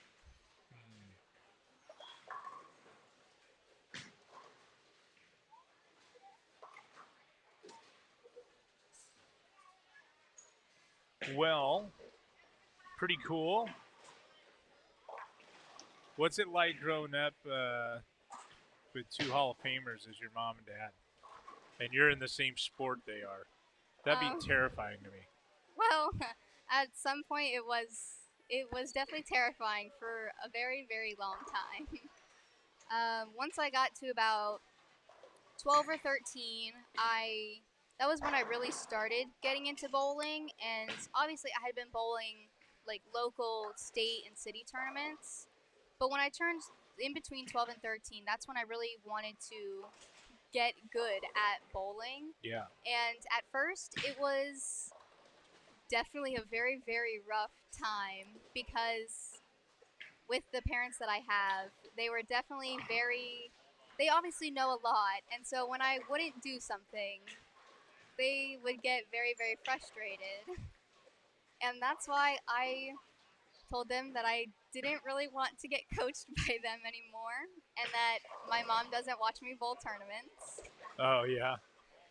No shade to my mom, no shade, but we just, with the kid parent plus a frustrating environment that bowling is, because it can definitely be very, very frustrating at any time of the day. It was just not a good mix. So definitely at the beginning, it was very, very tough. But once we figured out certain boundaries of things I needed to work on, things I needed not to be said to me at tournaments, it definitely got a lot easier after that. But they needed to understand that I'm a kid, not a professional. Yeah. I wasn't really. It was also on my part that I wasn't really into it at the time either, and they wanted me to be into it, and I just needed to get into it on my own instead of them trying to push it onto me. And that's definitely when I started getting more into bowling and that I wanted to do it as a career, was when they kind of stepped back and let me do it myself. Yeah. But it was definitely hard for a long time because with my parents, there's very, very high expectations all the time. And you always want to perform the best, not just for your parents, for yourself and for anybody else that's watching. Yeah, for sure. I imagine it'd be pretty tricky. And your mom and dad are both pretty intense when it comes to the sports side of things. Very intense. And I would watch them watching you at some youth tournaments, and I would tell them, like, geez, chill out. Just relax. That's even when it's more intense, is when they're watching me. Yeah. And now you're off, and you've got, who's your coach for your team? John Williamson is the main coach, and Josie is the assistant coach, Josie Barnes. Josie's super nice, right? Yes, I love Josie. And what about John? John is... he's also great? very nice, yes. Yeah. Okay. Some would say, I won't say this because I would get in trouble. I'll get in trouble by our Storm collegiate manager, Diandra Beatty. She'll get me in trouble if I say that I think Vanderbilt is a stacked team. I can't say you're the most talented team. Wait, did I say that? No. No, I can't say that. Okay. No. Nobody said anything. Okay. You have a lot of good players. Why don't you name some of them? Who are some of your teammates there? Just a few. Caroline Fazier, Jennifer Laredo, J-Lo, Paige Peters. Yep, superstar. My fellow freshman, Victoria Verano. Yeah. My other fellow freshman, Jenna Hedgepath. And, of course, Mabel Cummings. Obviously another one. Yeah. So, yes. And those are all Junior Team USA members as well. So we also get to be on another team together. Not just in college. Wow. That's an insane deal. And so I guess it's national championship or bust then. No pressure. Yes. No pressure. But if you don't win the national championship, are you just tired? Are you like, that's terrible? I mean, obviously it's going to be very upsetting if that does happen. Obviously we are hoping to win because who doesn't love to win? Sure. But also, things happen. It's bowling. It's a very up-down sport, so anything can happen at any time. Sometimes they may fall in our favor, sometimes they won't. And you just gotta take it as a learning experience and move on for the next time you're in that situation. And maybe things could go differently. Yeah. It sounded like Shannon O'Keefe. Right there. Like, blah, blah. I had her in the booth earlier. I said, Shannon, you can say anything. She was like, only positive stuff, like what you just said. Blah, blah, blah, blah. It's all learning. It's a process. It's a whatever. Well, that's what I've been told. That's all that I've ever been told. It's so that's true. what I start to tell other people. That's true. You guys are right. I mean, I don't want to tell people that it's terrible because then people won't want to bowl anymore. True. Well, as Leanne refers to this, we have to go to the cutie cam. The cutie cam is this camera because that shows these cute little guys and girls on 31 and 2. How adorable are they? Yes, they're so small. I like forget that people can be that small.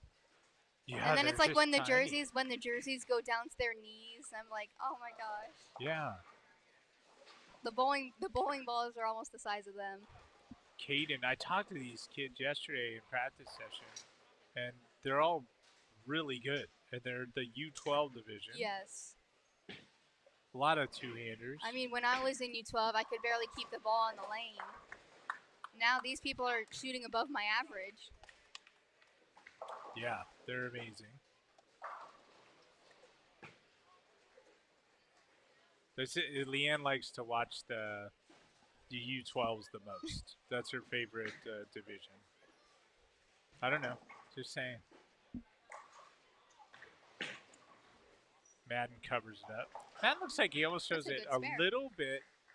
Like it's dead straight, but it kind of almost sort of reverse hooks a little. Like a little backup ball kind of at his 10 pins. Like that ball kind of faded on it. It faded to the right. Yeah, that's usually when, you hit your mark and it goes to the right spot. Is that what it is? Yeah. Well, I would not know about that. All right. Well, Ooh, what else? That was a good shot. Yeah, these kids are good. Let's talk to me about Ballard versus Big C, the charity. We talked about the money being raised. Talked about all that stuff. What do you do for the charity at this point in college? Is there anything you can do? Because you're normally at events like this helping, sell raffle tickets and raise money and talk to people and answer questions. But now life has gotten a bit busier with your first year in college and bowling. So yeah, it's definitely my role in Ballard versus Big C has definitely changed a lot over the years. When we first started the charity event, I had my own booth and I had been making my own bracelets to try and raise money myself. I was trying to be very, very creative. yeah. I made my own. I made my own crafts. I tried selling them just to raise a little bit of extra money. And then, as I didn't want to do that anymore, I decided to raise money by bowling in the event. And whatever I bowled, certain people would put up however much money that I bowled is what they would donate. Right. So then I started doing that for a couple years. And then now, like you said, since I am in college and I'm in an NCAA school, I can no longer bowl the charity event, but I still do my part. And like you said, I do raffle tickets. I go up and down the bowling center, basically asking people to donate money, and then just basically where anybody needs me, I go if they need help. I stuff the goodie bags. I put the t-shirts in the goodie bags. I do our ball boxes, our mystery items, stuff like that. I put stuff in there and box them up. Basically, all the stuff that you get at the charity event, I helped sort of put together in a way. Yeah. So that's what I've now started doing. All right. Sounds like a good deal. Giving back, contributing, all that good stuff. Yes.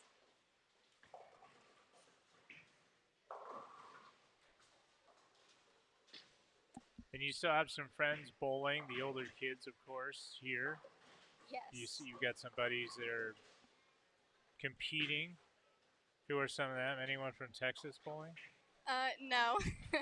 Actually, nobody from Texas is here at this specific tournament, but my friend Savannah does usually bowls the SYCs. Yeah. She had bowled in Wichita, and she did medal in one of them, and I was very, very proud of her. I told her I was so upset that was the first one that I hadn't gone to in so long, and it was the one time that she had medaled. And I told her I was very, very, very sorry that I was not there for that. Yeah. But I was still very, very proud of her. She usually bowls SYCs. My friend Maddie Phillips, who is on the Evolution staff. She is here from Missouri. She's one of my Missouri. friends. Yeah. And then I have a couple of people from Maryland that I'm friends with that are here, the Trentlers.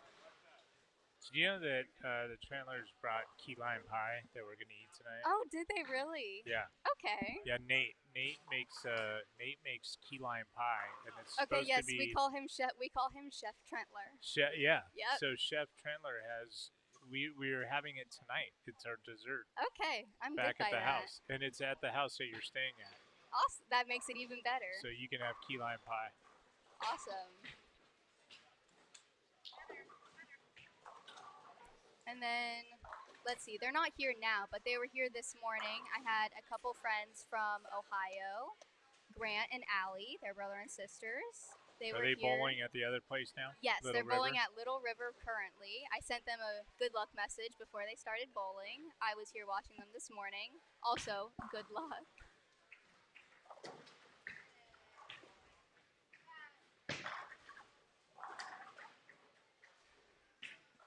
And then, of course, you can't forget Morgan Klein, also a part of the Evolution staff. Morgan. She's also here from Pennsylvania.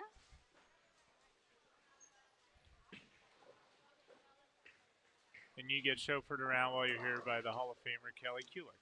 Yes, in her Dodge Charger.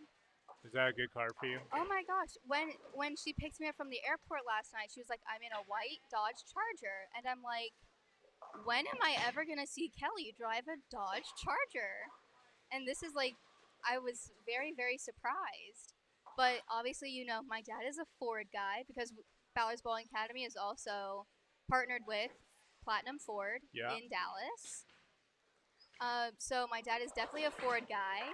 So I used to make him mad when I was little on purpose and say that I always wanted a Camaro as my dream car. But now we are more focused on Mustangs. Yeah. Dell's always been a Ford guy? Oh, yes, always. Always Ford, Mustangs, sports cars.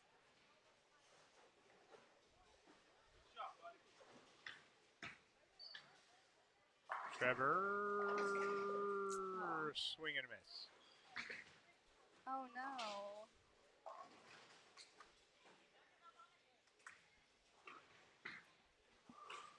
The one thing that I always try to tell people is if you get a not so good count, it's always better to do it off of a strike so you don't lose count off of a spare. That's always one of my tips. Ooh, and he almost made it. He almost made that.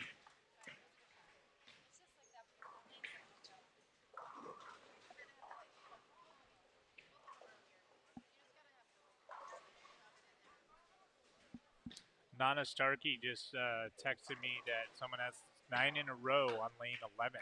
Oh. 9 strikes in a row in this bowling center. That's awesome. That's a bonus. Man, that's got a hook. It's got a curve.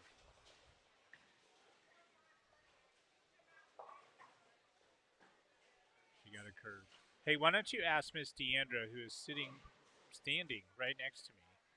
Ask Miss Diandra about her kids. It's their first time that they bowled this tournament.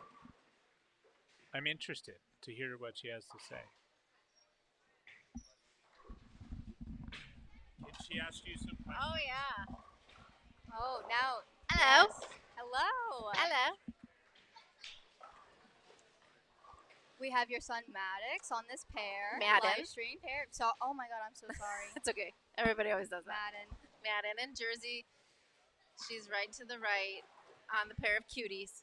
Yes. I remember when you were that big. Oh, we don't need to talk about No, when I you used to when I run was around that and make little. me bracelets. Where's my bracelets? I actually don't have it with me right now. Oh, you still do it? Oh, sometimes when I Oh. have nothing else to do. That's awesome. But Is it fun to be back?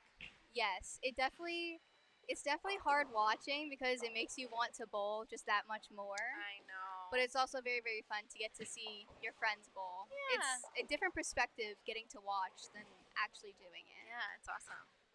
It's it's fun for me to watch too. It's a lot harder than being out there bowling when you have some children to watch out there. So I know what your parents felt like when you were out there bowling. Now, Yeah. when you're out of control. Is this their first SYC? It is. It's their first SYC. I just got hustled by my 8-year-old daughter last game. Oh. Let me tell you that story really quick. It was, the goal here. First of all, I wasn't even going to sign her up because she's 8 and there's, she's bowling against 12-year-olds.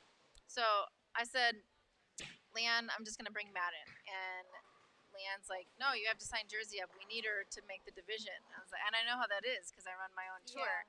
So I was like, okay, I'll sign her up. And you gotta play to figure things out and to grow and get better. So okay, I'll enter her. So the goal today was really like every game over 100. Like that's it. We don't really have high expectations. So every game has been over 100, which has been really great. Last game, she came up to me in the 3rd frame and she said, Mom, when I bowl 150 this game, you're gonna buy me cotton candy. Oh, she's making deals now. In my house, we don't really eat cotton candy. We don't eat straight sugar like that, right? We just don't. So I looked at her and I was like, 155. And she's like, okay. And then she proceeded to shoot 169. Oh, she really wanted that cotton candy. So clearly she responds to being incentivized. Yes. And I got into the snack bar line and I got her cotton candy because I pay up when I make a deal. I couldn't even believe it. She had a 3-bagger in there. Should have been a 4-bagger. And almost shot 170. Pretty crazy. But she's lost steam this game. She Hey, the end pairs are never really easy for anybody. I think Madden's pair here is a little tricky too. I just think it feels like the balls are going uphill. Yeah. And you can't. It's not they're like just losing it. they're just not going through the pocket. But it's hard for everybody, right? Although with his start, he ended pretty good. Yeah, he ended it could with have been worse. Good run. Yeah, it was really clean last half of the game, so that's very good. Do you miss home? Yes. Are you saying that since I'm on live stream? Because your parents are probably watching. Since I'm on live stream, yes. I believe you. Yes. What is the best thing about being away for college? Like maybe something that you didn't expect. It's definitely a different atmosphere of balancing school and bowling. Before, like when you were in high school, I would just go to the bowl after school, practice for a few hours, and then go home, do whatever, and then I already know that I have league on the weekends, and I had like a set schedule of when I would go and practice, and that kind of fit in because I had my school from a certain amount of time to a certain amount of time in the day. But now with college, it's different. You have a whole bunch of different classes at different times mixed in with your practice schedule as a student athlete. And then plus workouts and other things like that. That has definitely been the most different. Challenging, yes, right? It has definitely been the most challenging. Yeah, time management skills. That's where I learned them at college. Like you don't realize how to juggle all the things in your life until you go to college and you have to do it. And you have to do them well, right? Yeah. Like, you have to do well. You have to show up in your classroom. You have to make sure that, you're in good form on the lanes. You need to make sure that you're giving time to your team and to your coaches. And it is, it's a juggling act, but I know you're going to be great at it. I'm trying my best. Were you always going to go away, or did a part of you want to stay home? Oh, I always wanted to go away. Oh, no. That is not reflecting on my family at all. But I agree. I think everybody should get out and go away. That's how you find out who you are. I think it was also because I had grown up in the traveling area to where like when I was little, I would travel with my parents when my mom was on tour and stuff like that. So I had always been used to being away from home. Yeah, that's a good point. So that's why like when people are like, "Oh, do you miss home?" and I'm like, "Well, I'm used to being away from home weeks at a time. That's not necessarily my issue." Yeah. But I always wanted to go away from home only because I've also always lived in Texas too. Oh, yeah. So I was like, I kind of want to see what like another place is like. Yeah, and how do you like it? It's good so far. Like I said earlier, there are definitely some parts of home there. I always see people in cowboy boots and sometimes cowboy hats with a little bit of country music. So that always makes me feel some sort of way like towards at home. home. Yeah. But it's definitely also very, very different in the aspect of the college and like the city of Nashville are right next to each other. Oh, okay. So That's you fun. can go out and eat and have stuff on like the weekends, and it's Mhm. very, very close, and that's what I like about it. Are you looking forward to starting your competitions with your team Yes, I'm very excited. in a couple weeks? Yes. I'm excited to follow along. Okay. We're getting kicked off. Okay, goodbye. Thanks for having me. It's been fun. Yes, Alyssa, good thank luck. you. Rooting for you as always. Thank you. Bye, everybody.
We're good? We're good? Okay. Hey, Alyssa. What's up? All right. So it's me, Shannon O'Keefe, with Alyssa Ballard in the booth at the SYC in Myrtle Beach. How fun is this? Yes, it is very, this has been very fun so far. Yeah, how is it for you watching instead of bowling? It's definitely hard watching all my friends bowl without me, but it's definitely at the same time a lot of fun getting to watch my friends bowl instead of also bowling with them and also focusing on myself. It's better to focus on them. These are your players. This is who's here? All right. All right. Gary's out. Gary's taking a break. He says, peace out, everybody. I knew he was coming down to get me for a reason. Okay, so you guys, on this pair, game 4, we are watching Joss Weems, Aiden Stamper, Harrison White, Christian Mountain, Mateo Quintero, and Brandon McRoy. That's fun. All the stacked U15 kids. You know these kids? This is like yes, the Alyssa, give me the this insight. is like the really really stacked U15 kids. I mean, right. Brady McDonough, Joss Weems, Yeah. Mateo. Okay. They've all been consistently at the top every that's single fun. time. See, I don't know these kids, so you got to enlighten me. This is top tier Top tier. youth bowling. Right here. Live. And they're so much fun to watch. Like they just have so much energy. Like I mean, look Yeah, at that. you're Like right.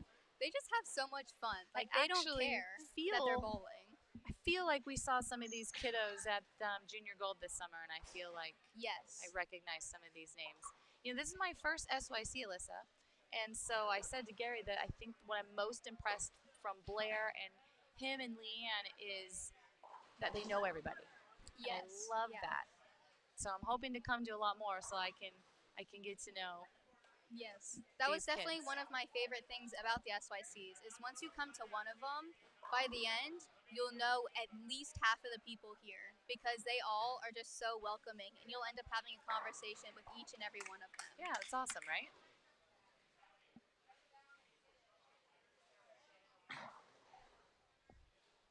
How have scores been?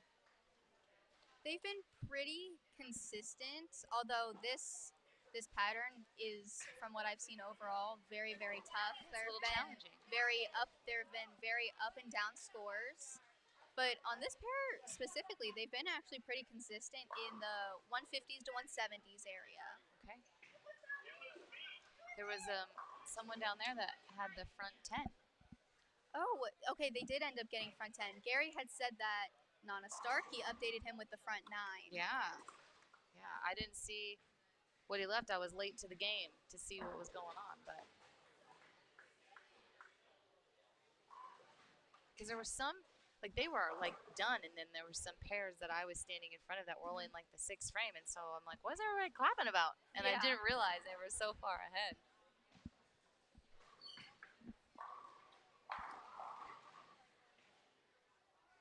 Alyssa, do you have a favorite bowler that you just love to watch bowl? Youth bowler? Yeah. I mean, every youth bowler. Do they inspire you? Yes. Yeah. That's why I was like, these U15 kids, they just have so much energy and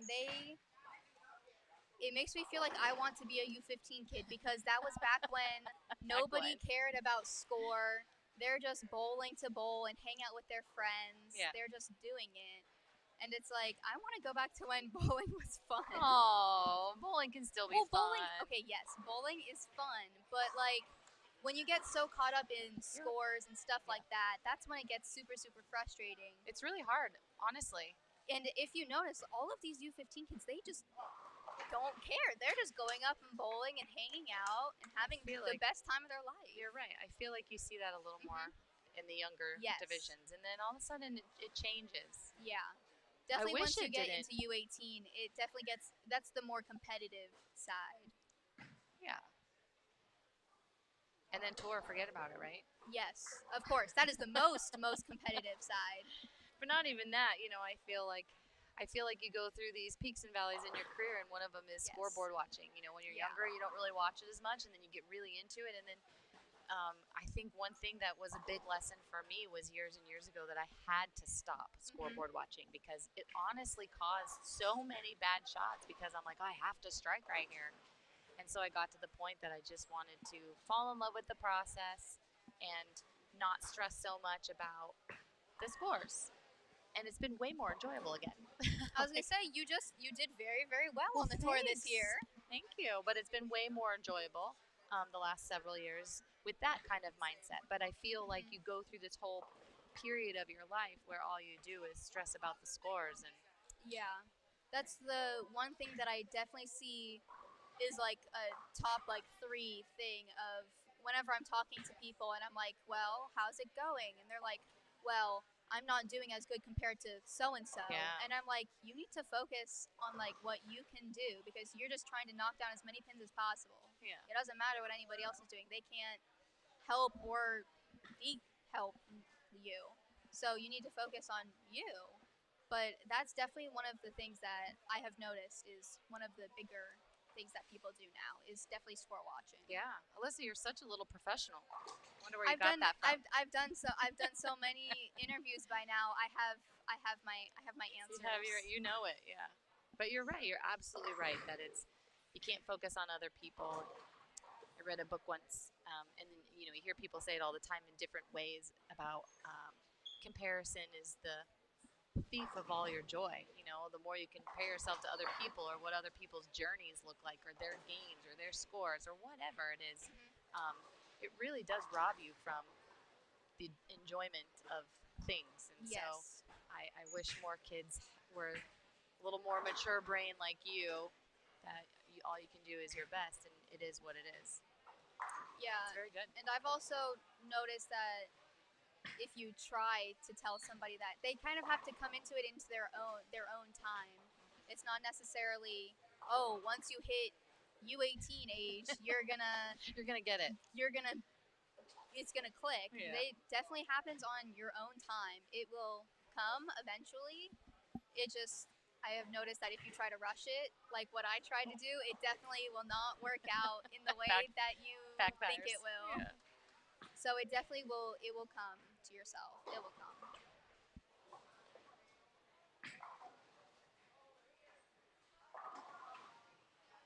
And as I say that, the pair to the left is the beginning of the U18. Ah. So. See, good thing you're here to guide me because I would have no idea. I mean, they look like they're older, but that's all I only know that because Micah Voorhis is on that pair. Yeah. So that's the beginning of the U18, and then we Alright. have U15 on these last 2. So this is U15 over here to the right Yes. as well. All right, you guys should be able to see 31 on your screen, and maybe the results of 32.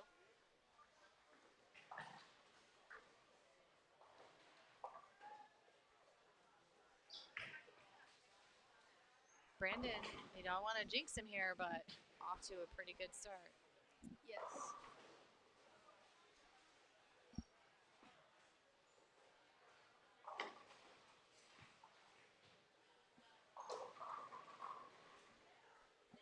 I got nervous. Hey, Soon so as I saw that ball. a strike is a strike. That's kind of like what I've been telling people this whole tournament. A strike is a strike. It's on the scoreboard as a strike. You're right. It doesn't matter how it got there. You're right. I was talking to Gary earlier that when we're playing games at our college and we're keeping score for any reason, if somebody goes Brooklyn strike, we make them change it to 5 spare. Yeah. But when you're really competing, I mean, you take all you can get, right? Yeah. Like there's no shame. So I'm like, you just try to knock down as many as you can. That's It right. doesn't. When it gets to the point where you're just trying to get as many as you can, it doesn't matter how. Yeah. It may be ugly sometimes, and that's okay. Yeah. Yeah. Like that was a good shot for Joss Weems, and it went just a little bit high. Yeah. But he covered up nicely. I'm impressed. I feel like they're I'm like they're beating my average. Like all these even some of the U12 people, I'm like, these people are beating my average. Like I wish I could have done that when I was in U15. I really do feel like they're getting better quicker at younger Yes. ages. Yes.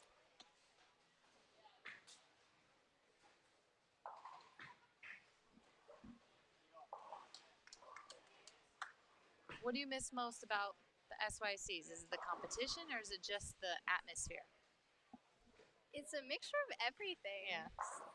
It's like just the thought of competing is I mean I love competing even though it will definitely be frustrating at some point in the day. I love competing. It gives me extra time to see. This is like the one tournament that they hold where everybody from everywhere comes. So it's like if you have friends who live on the complete opposite side of the country of you, you know that it's the one time that you'll actually be able to see them and hang out, as well as do the one thing that you guys have mainly in common, which is Yeah. bowl. You're right. And that's definitely my main thing that I love about this tournament is everybody comes together. And like I said, if this is your first time, you will know probably half of the people that are here by the time you leave, just because it's so welcoming. I feel like that's pretty incredible. Mhm. Like I would want to be a part of that. Yes. I told my mom, I was like, because it was just so mesmerizing to me that I finally like aged out of these tournaments. And I looked at her and I was like, man, What are you gonna do? I really wish I started bowling these earlier. Yeah. Because it's like now that it's over, you don't realize like you could have been doing it for so much longer, and this could have like changed my whole entire vision of competing. I feel like you're doing okay. But I know what you mean. I mean, yeah, it's okay. It's okay. Yeah. Well, as you close one chapter, Alyssa, you're moving into another. Yes. And how's that going? It's going very well so far. College has definitely, it's been a challenge. They always say the first month for freshmen is hard, and I can Yes. definitely vouch for that. Yeah. It's definitely been a big change, but at the same time, it's a good change. I am going there for bowling, so I'm doing what I love to do at the same time as getting an education. And whenever I'm done, I can go back home and do whatever I want with that education. Yeah, it's amazing. It's good stuff, Alyssa. Yes.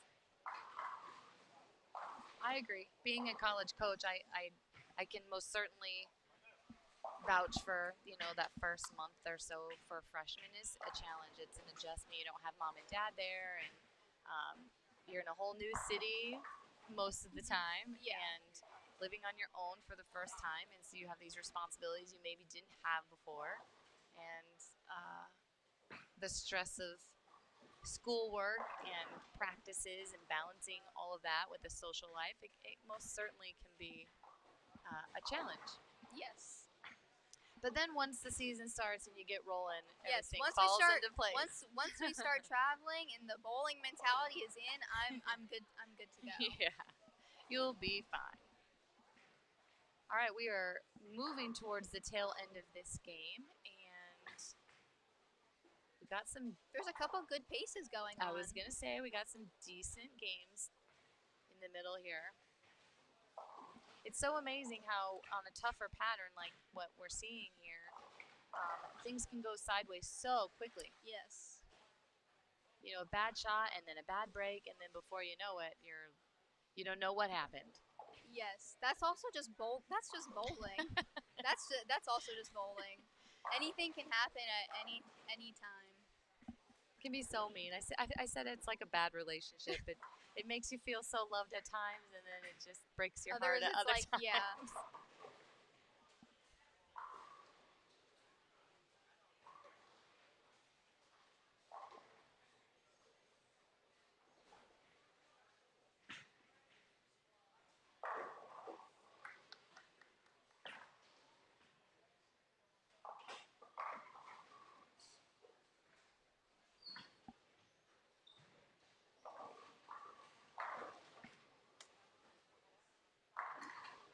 Are you someone, Alyssa, that could just sit and watch bowling all day?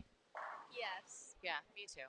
I also definitely think that is from traveling with my parents when my mom was on tour. Sure. I loved watching everybody bowl. I always made the joke of I would be traveling with my parents, but I would be really going to watch other people bowl. Okay. I would who are sit your behind favorites? everybody else's pairs except hers. Yeah. Who are your favorite bowlers to watch growing up? Ooh, definitely. Obviously, Kelly Kulick she's always one of my favorites. Me too.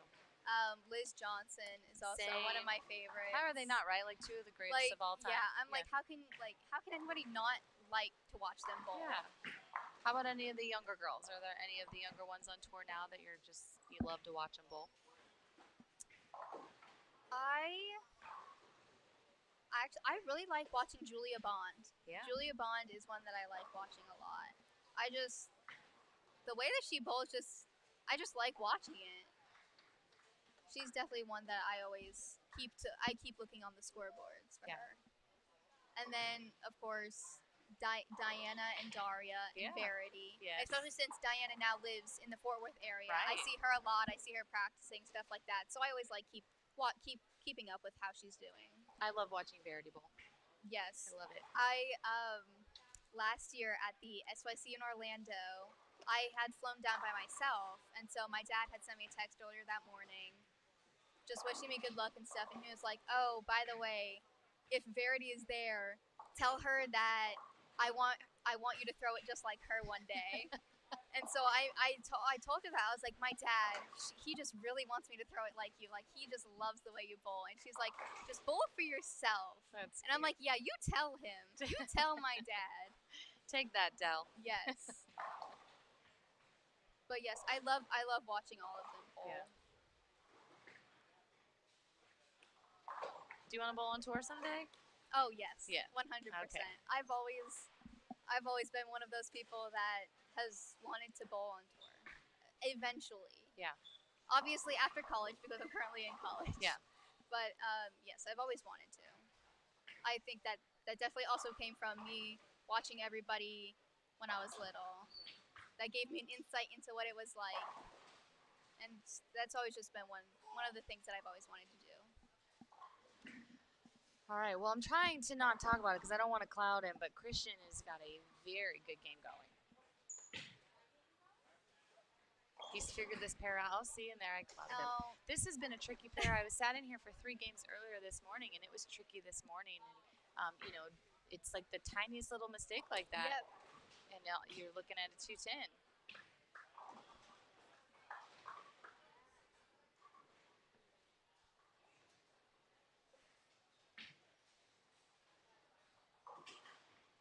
That's why I noticed also it's been very up down. Like a game could go from really, really good to being not as great in just into just one of those frames. It's so fast.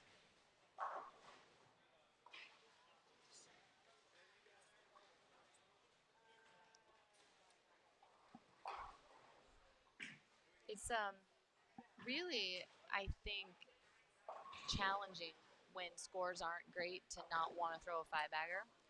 But I think the most important thing is to just try to control the pocket to the best of your ability and try to make all of your spares. That was a good break. That was a great break. And take advantage of good breaks, Yes. That's why I'm saying, like, those trip 4 pins, those trip 4 9s. Those roll 2s. Like, take them and don't complain about them because if you... Like I said, you're just trying to knock down as many as you can. Yeah. So it's like when those things happen, I would just take it and leave it. Leave it behind you, it's over with, and then just try to make a better shot. Yeah.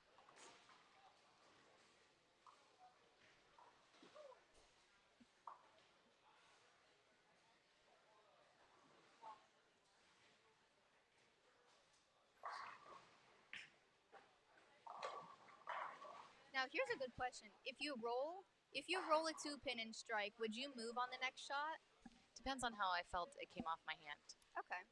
If I didn't throw it very good, no, I would not move. I would just throw it better. Okay. But if I know some people do. Regardless. Yeah. Yeah. See, that's scary to me because if it's not a very good shot, like let's say I kind of miss it at the bottom and I miss a little right and I roll a 2-pin and I move off of it and then I throw it really good, I might big 4. Yeah. So no, I don't typically move off of roll 2s unless it's good. But that is a challenge for bowlers. I think sometimes is it's definitely a feel thing. It is, and I think it's hard for sometimes bowlers to say it wasn't a very good shot because nobody wants to admit that it wasn't great. Yeah. I think the quicker that you can identify the good ones from the bad ones, or the good ones from the that's not my best work, or what, anywhere in between, you can start identifying those things. I think it's you're able to make moves like what you just said, or not make moves quicker and more effectively. Yeah. And just saying, you didn't jinx Christian because he's still finished. He's still finishing with a 2-team game. He is striking out in that 10th frame. Yeah, I like that. Now that he's got 2, we can talk about it. Yes. Yes, I know. I noticed he had the double, and I was like, okay, I can say he's gonna finish good. Because then he would have big four. Yeah. Yeah.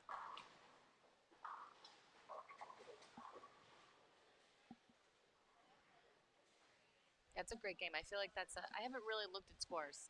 I just know, kind of looking up and down, they're not. On what they've been bowling on, that seems like a really good game. Yeah. I'm impressed with this, with Joss? Yes, I'm Joss. impressed. He's also finishing out. He had a little bit of trouble in the middle of that game, but he's also finishing out pretty strong, striking out for 180. Yeah, I'm impressed. He's got a little bit of fire to him, and I like that. Yes. So I'm not saying this just because you're sitting in this booth, but my idol and the person I loved watching growing up was your mom. Ooh. Stop. I know it's your mom, but your mom is still Carolyn Dornballard. Yes. And I know it's hard to separate those because she's your mom, but the thing that I loved about her and admired her the most was that she unapologetically wore her heart on her sleeve, and her passion and her desire to be great, everybody knew it. Yes. And I idolized that. I just thought that was just so incredible because, I mean, I'm sure as a young woman, it's, and a young person in general, it's hard to It's very tough. have that confidence and just lay it all out there for people to, judge or not judge, and you just don't care. And I just thought she inspired me on so many different levels. I know it's your mom, so we'll stop talking about that. But yes, I definitely agree. I am not downgrading her because she is my mother. I just think I just like watching other people because she is my mother. Your mom, yeah. Trust me, I've already seen her bowl enough. Yeah. I don't need to watch her bowl. I've had many other, I loved watching Leanne bowl. I love watching. Leanne was also one of Wendy my favorites. McPherson, Carolyn Giannotti. I loved those women, but sometimes they weren't as fierce, outwardly as your mom. And I'm just being in sports my whole life. I just loved that. Yeah.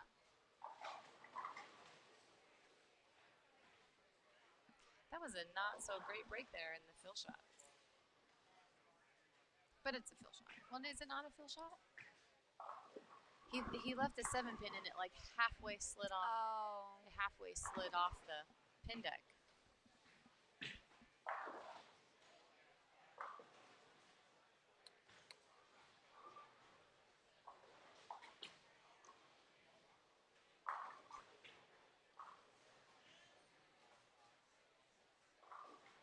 So they actually had some pretty consistent games, 180 too, 180. I feel like 180s on this pattern is not that bad. I would take a 180 any day.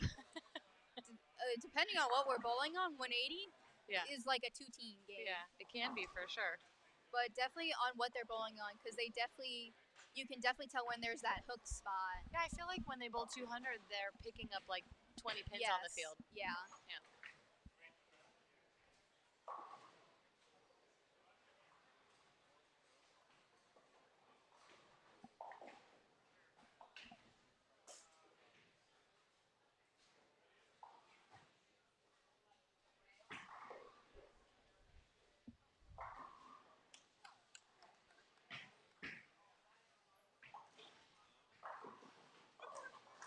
I mean, even though he split in the 10th, he still shot 190. I mean, that's still pretty good on this. Right.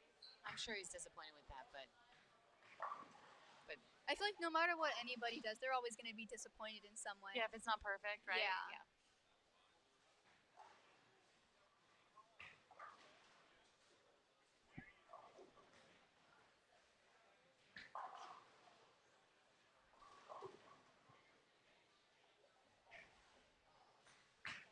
That end pair has also been very up-down. There's been a couple splits here and there, but there's also a couple people that have a string of strikes going on too. Right. It's so crazy. Mhm.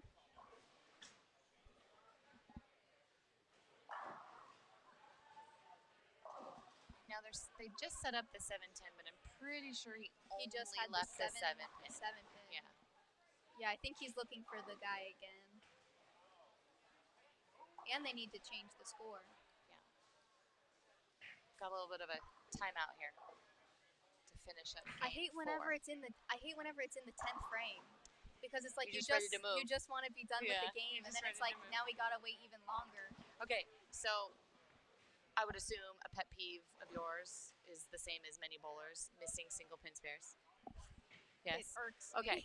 me. Is it not the most frustrating thing to miss a single pin spare really early in the game and then have to look at it the whole time?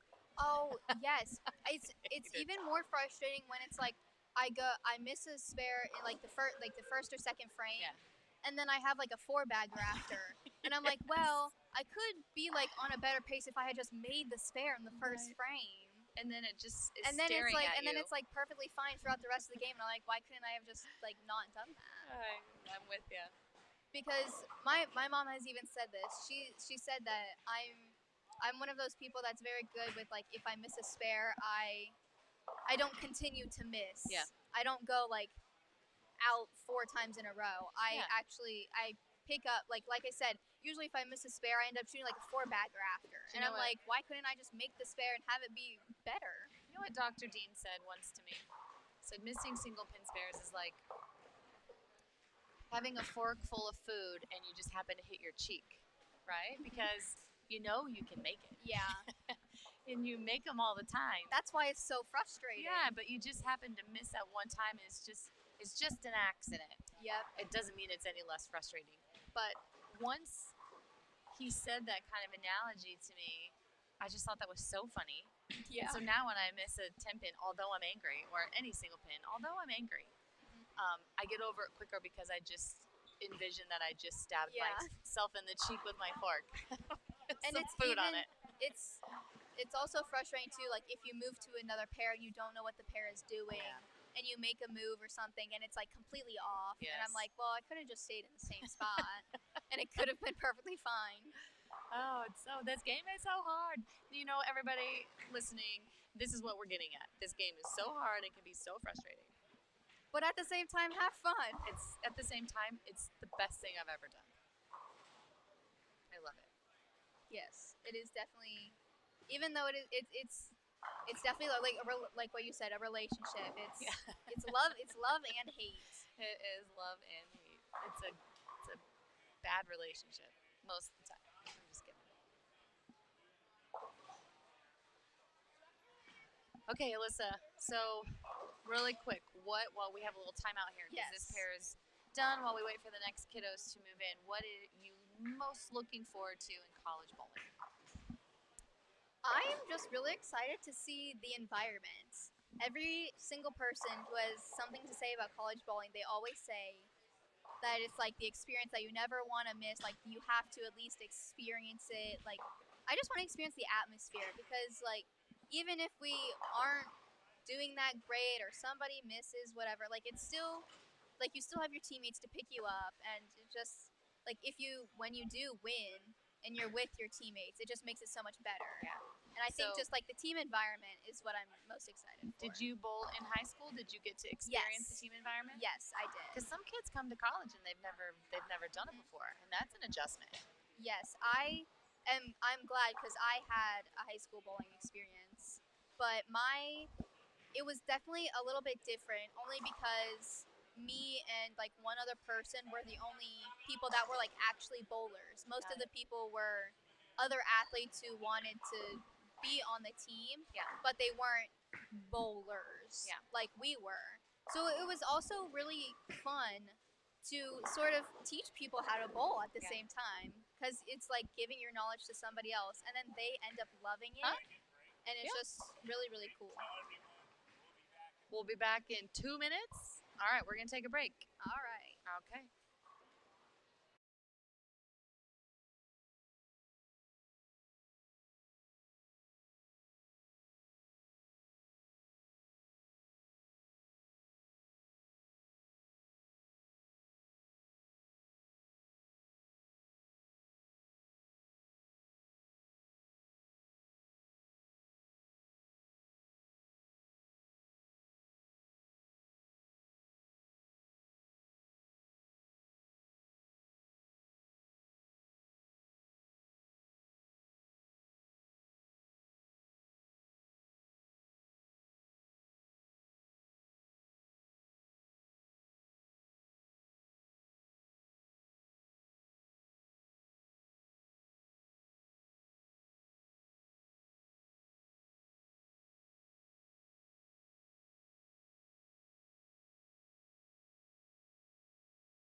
All right, so Alyssa, we are back. We will go over the kiddos that are going to be bowling in front of us here in 29 and 30, but we're going to move you guys over so you could see on lane 28, Jonathan Bernotis has the front 9. So we can watch him finish up his stellar game. Well, that was impressive. Didn't jinx him that I time. didn't jinx him that time. He didn't jinx him that time. I feel like our kids that are on this pair are waiting for this finish. So we will get to the kids that are coming to this pair as soon as Jonathan finishes up here.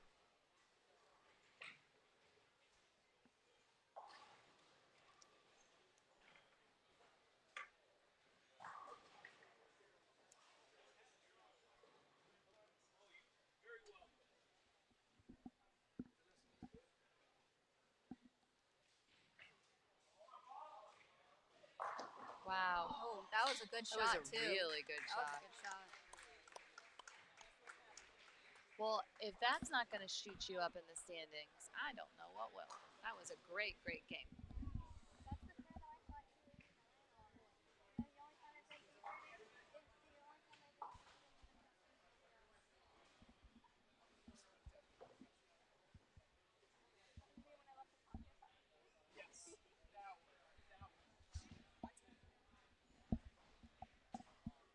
That's all right.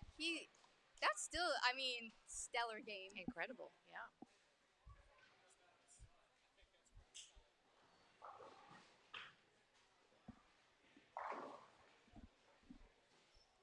I definitely think that's been the high game of the day.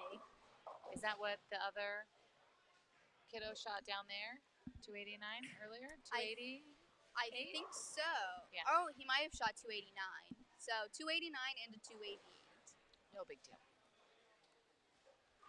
Okay, so let's tell you who is coming to lanes 29 and 30. We have Matthew Grimaldi, Colby Judge, Swade Hardy, Wyatt Honecker, Hayden Cushman, and Elijah McLean.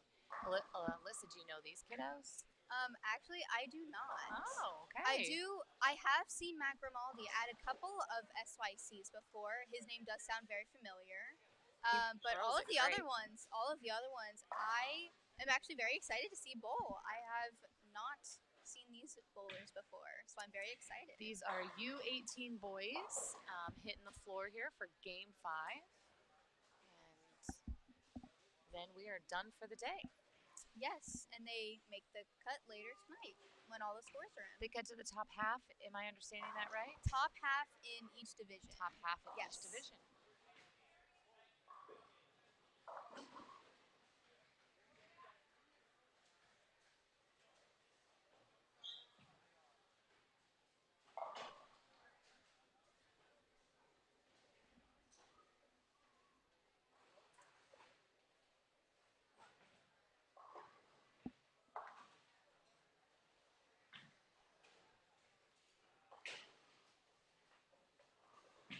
That's also one of my pet peeves. Whenever you go to shoot at a split and it's a multi-pin split and you just barely chop the end one off and it like looks close to making it. so close that it's going to shoot over and it just clips the one off the end. I'm telling you, it's just heartbreak after heartbreak. I'm just kidding. So I was talking to Gary earlier and I told him one of my absolute favorite things in any sport is watching somebody win. What do you feel about that? I mean, it literally doesn't matter who it is. Like, I'm not a New York Yankees fan at all. But all those years that they were winning the World Series, I still enjoyed watching them celebrate. Yeah. So it doesn't matter to me who it is. I just love watching that moment and celebrating it with them, even though they don't know I'm with them. I think it's cool. I love watching somebody win for their first time. That's exciting too. Oh, my favorite memory, this is going to be my all-time favorite memory. My friend Jaya, when she won junior gold last year. And my mom was commentating the TV show. And so I told her before, because she was really, really nervous going on to the show. And I was like, you just have to win one match. You're all good. Like, you've made it this far. Like, no matter what happens, just be glad you made it onto the TV show. Yeah.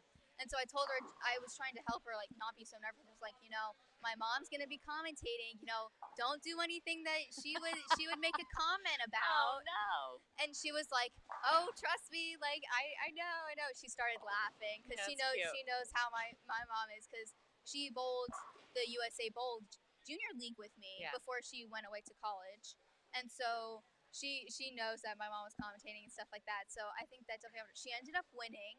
And right as soon as she threw the last ball, I was sitting in the stands. I jumped up and I was Did screaming. you cry? Did Yes, you start crying? I started crying. I was like, because her mom was sitting she was sitting in the settee area, and I was like, right as soon as I saw her mom start crying, I was like, I'm done. I'm gonna done, start. I'm out. I'm gonna start crying, and I did. I started crying, and right as soon as she got done with like the interviews and everything, I ran up to her. I gave her the biggest hug. I was like, I knew you could do it. Oh, that's very And cool, Alyssa. That's definitely my favorite moment of like somebody winning for their first time. Yeah. Just that in general. Well, I think it's really is special awesome. when it's somebody so close to you. Yeah.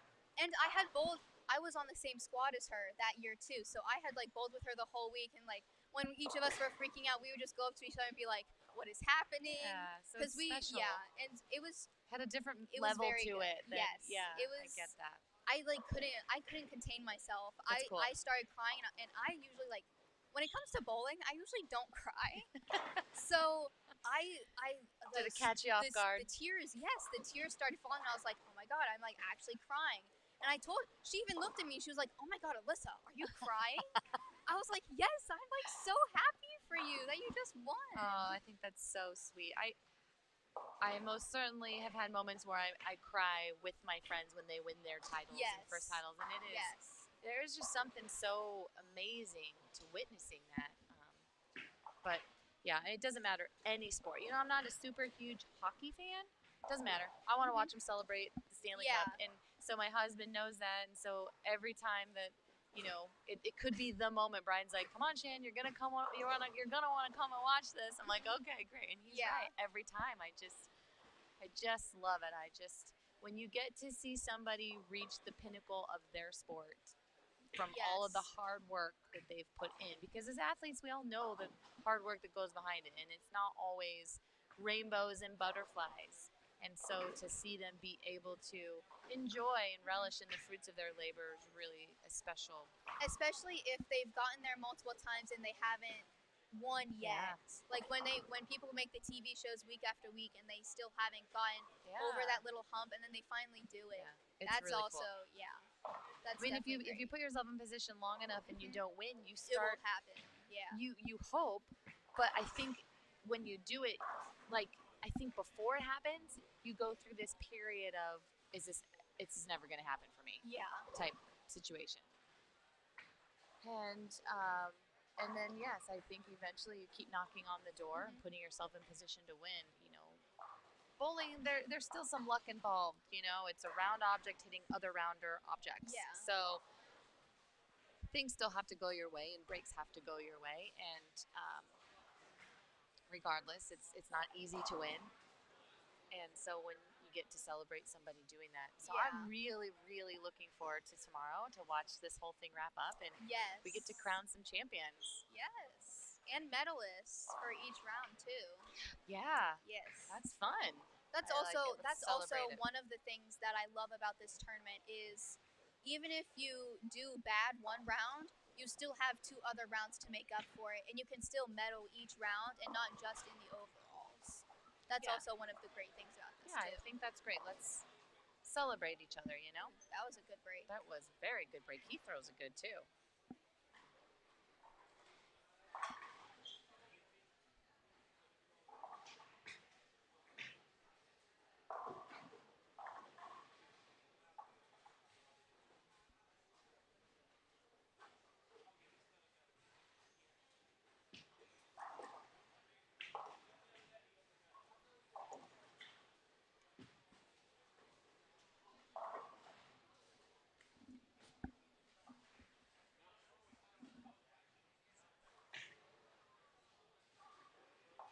What is your least favorite spare to shoot at? We just talked about this yesterday. My least favorite spare to shoot, like I actually really do love spare shooting. I I feel like I didn't always feel that way, Mhm. but I really do enjoy it. I really, really dislike the 3, 6, 9, 10. Yeah. That one is tough because depending on the pattern, Yes. I sometimes have thrown straight at it and then hooking at it, and every time I make it, I'm like, oh yes, I feel It's like it's like a double. I was just gonna Yes. say that I feel like I yes. double when I make it, so that is my least favorite spare. It's so funny that you say that because one of the PBA shows that was going on at the time, or earlier this year, we were watching it and it was like one of the live shows, and so somebody left a 3, 6, 9, 10 one time. Yeah. And I was like, oh my god, I'm literally gonna start naming that the spare that nobody wants to shoot at. And so then my my dad proceeded to text Randy Peterson that he's like, you're never gonna believe what Alyssa just said. And then the next time that somebody left a 3, 6, 9, 10, He used that. Randy was like, oh, Del Ballard just told me that Alyssa just said that this is the one spare that nobody ever wants to shoot at. That's funny. And I was like, wow, no way he just said that. Now, when you shoot at it, do you hook at it? Do you throw straight at it? Or does it totally depend on what the lane is doing? I have always used my strike ball to shoot at it. Yeah. But as I've gotten older and I've gotten a little bit more versatile, what I've done is, depending on what it's on, I will actually angle my hand to where I'm more up the back of it. Yeah. So that way it doesn't hook as much, but it still gives it a little bit to get the 9-pin out. So that's sort of what I've learned to do. Yes. Normally, whenever I left it, I would just try to hit the 3-pin and hope it gets all of them.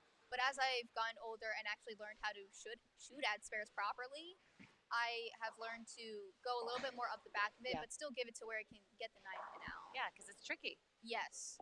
That's like every single time I shoot, I'm like, oh, I never know how it's going to go. You let it off your hand and you hope and you pray that it's going to make the one in the back. Yeah.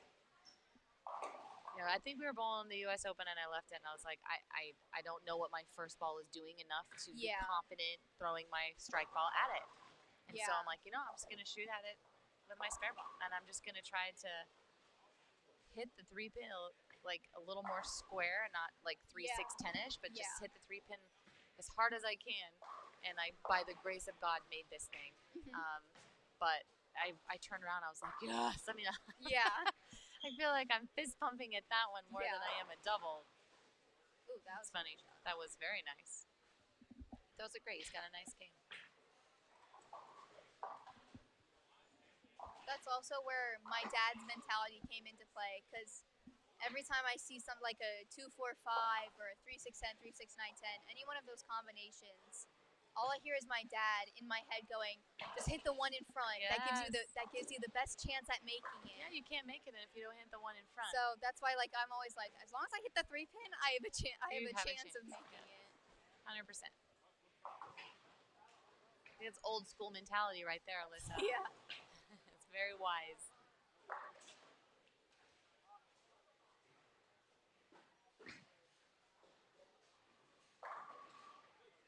Hayden with a nice shot.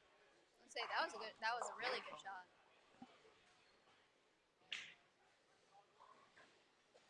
And you can notice as the games go on, everybody starts making that migration left. They do. The earlier squads seem to start in there. Yes. I did notice that. These guys didn't get left as quick. I was talking to somebody in the morning squad and they were like, it got very wet dry because so many people started way too far left with some pretty strong bowling balls. Yes. And when you're only bowling on 23 mils, that's a little bit lower volume. And so you don't need as strong of bowling balls, even though the pattern's longer. It can be so tricky. Yes. And with moving pair to pair, and people that are not all in your division, when you move around the house, that can definitely change. That can definitely make transition difficult as well. Yeah.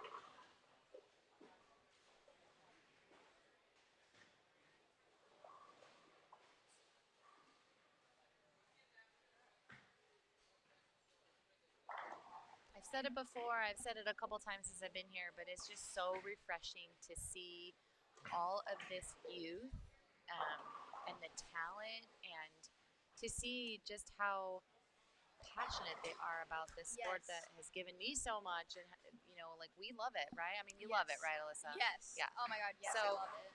you Even love though it. I complain a lot about it, I love it.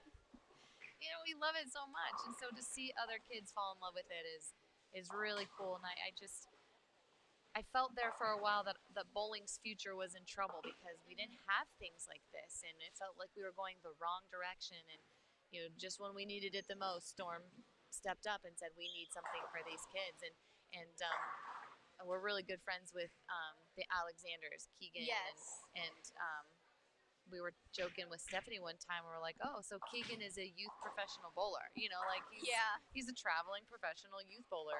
And it's just so neat that they have those opportunities, because those didn't exist. This didn't exist when we were kids. And I feel like Storm has brought back an entire generation of bowlers that we so desperately need to not lose. And I love that. Yeah, that's definitely one thing that has changed. My parents say that all the time. That's also why they started doing not just Bowers Bowling Academy, but like all of their clinics and everything. They're like, we never had this much knowledge when we were kids. Right. So whenever they have a chance to do a clinic for somebody, Give they're it. like, Yeah. yes, we will give you as much as what you want knowledge-wise. Right. Like, because, I mean, you can tell at this tournament, like, there's so much talent. Yes. And that's why, like, earlier I was like, these U12 kids Yeah. are like bowling my average. And I'm like, I wish I was able to do that at U12. Right. So it's like, definitely, as time has gone on, it's definitely progressed. So we're gonna have a little timeout here on lane 30 because we have There's a pin stop. Yeah, just sitting on the lane. So we're gonna have a little timeout here really quick. But for those watching, you can get a little glimpse of the kids on 31 and 2 when they're up on lane 31, and vice versa over on lanes 27 and 8. You can see them when they're up on lane 28. So if you're looking for your kiddos, you may be able to see them.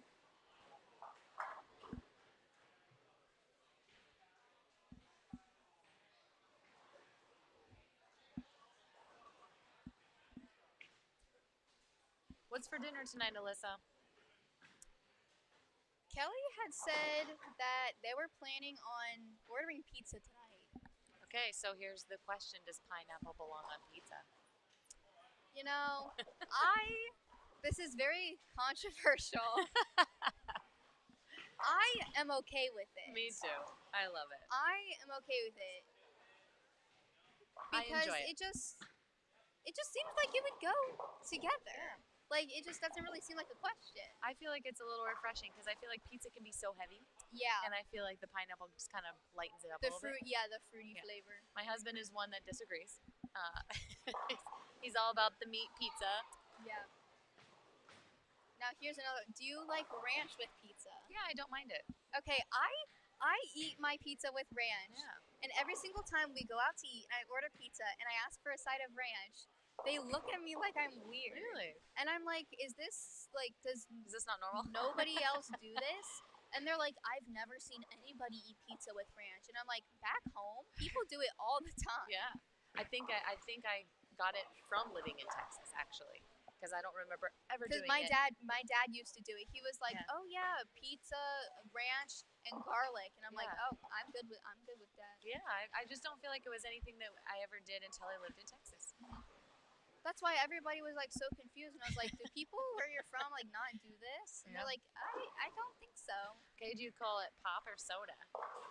I'm a soda person. Me too. Yeah, I'm a Me soda too. person. Anybody that says pop, I always think of like a diner in like the 50s. Oh, cute. We talked about diners earlier. Yes. Yeah.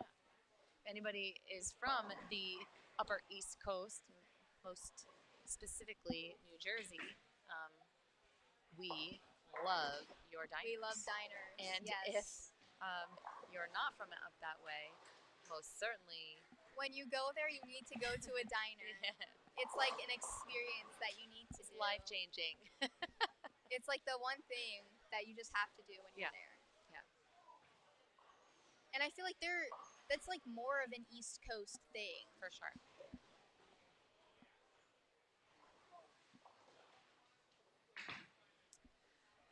If anybody is looking for the scores, I'm sure everybody that is watching knows, but it's on BowlMetrics.com. It's very easy to find. I'm enjoying looking at the scores and seeing what everyone's doing, and it's really, really quick. And it's also for both centers. Yeah, it's all encompassing. It's all together. It's all there.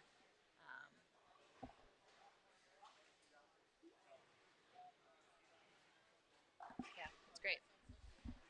Makes me wonder how we can use it for college tournaments. Make it a little more streamlined.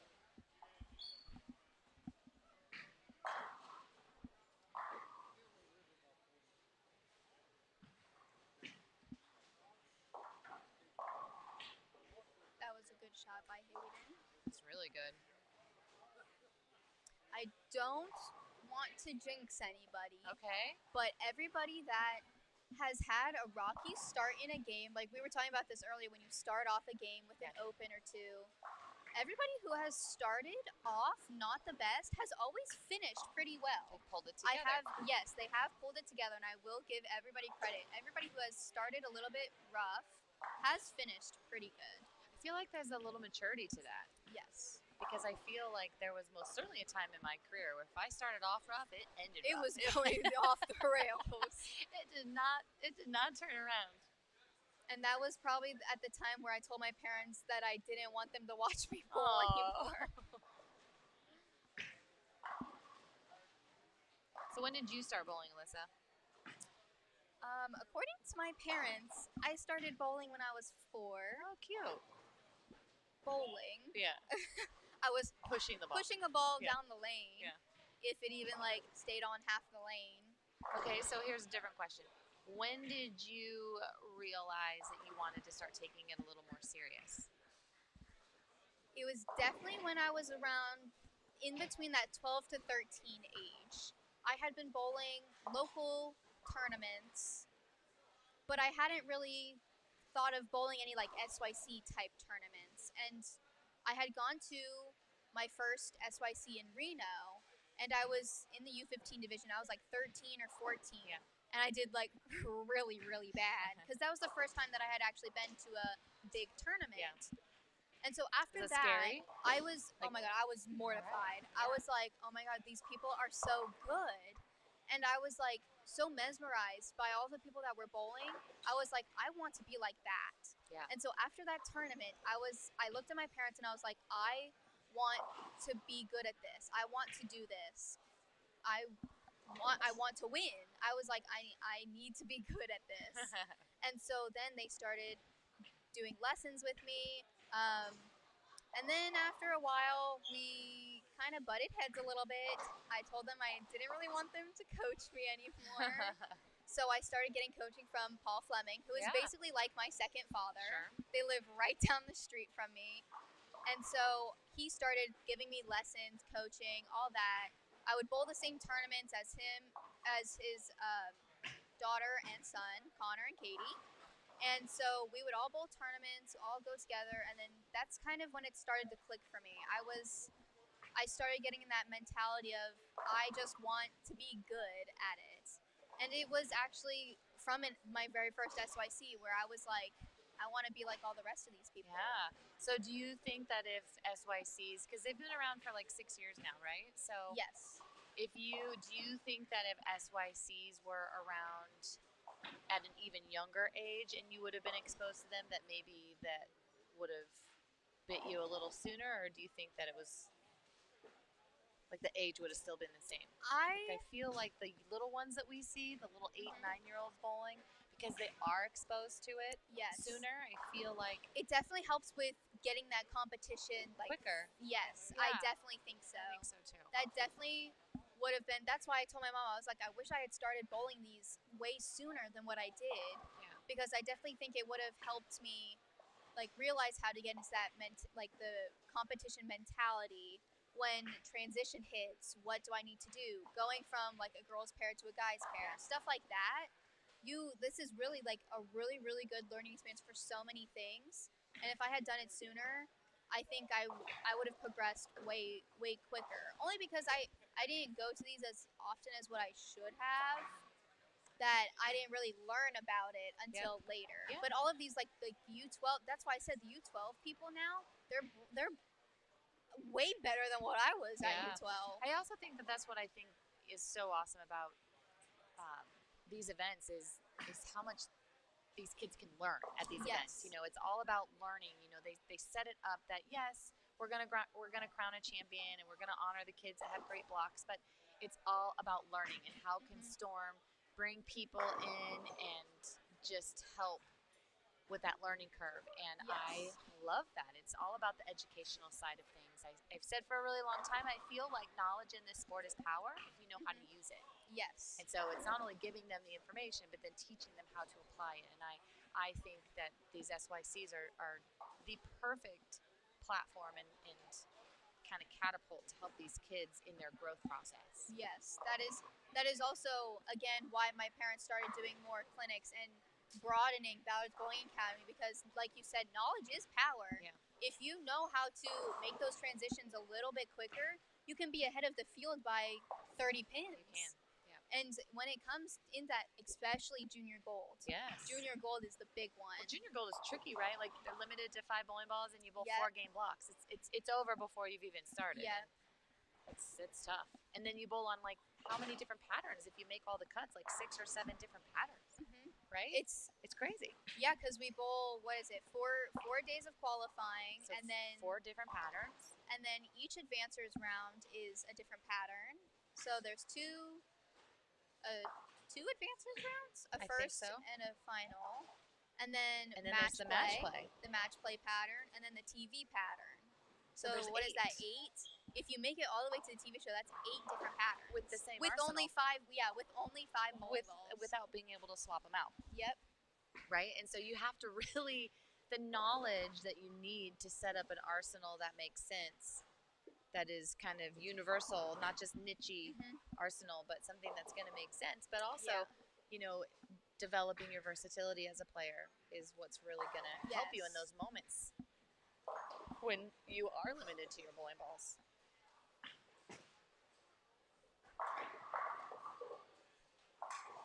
If you had to pick a 5-ball arsenal right now, what would it be? Ooh.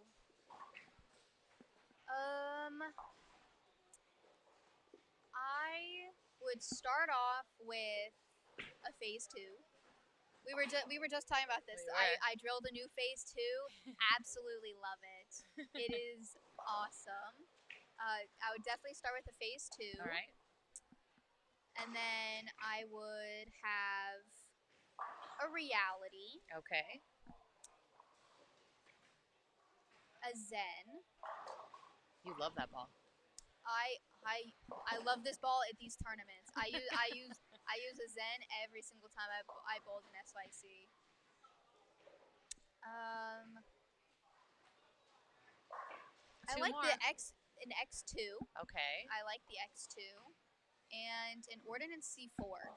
I love my C4, but where's your spare ball? Oh, you gotta kick one out.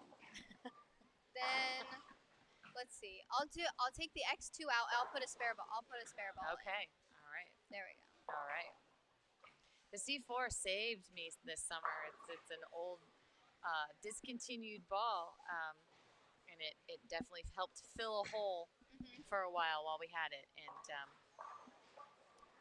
Storm has done a great job filling in those gaps that we experienced there for a short period of time.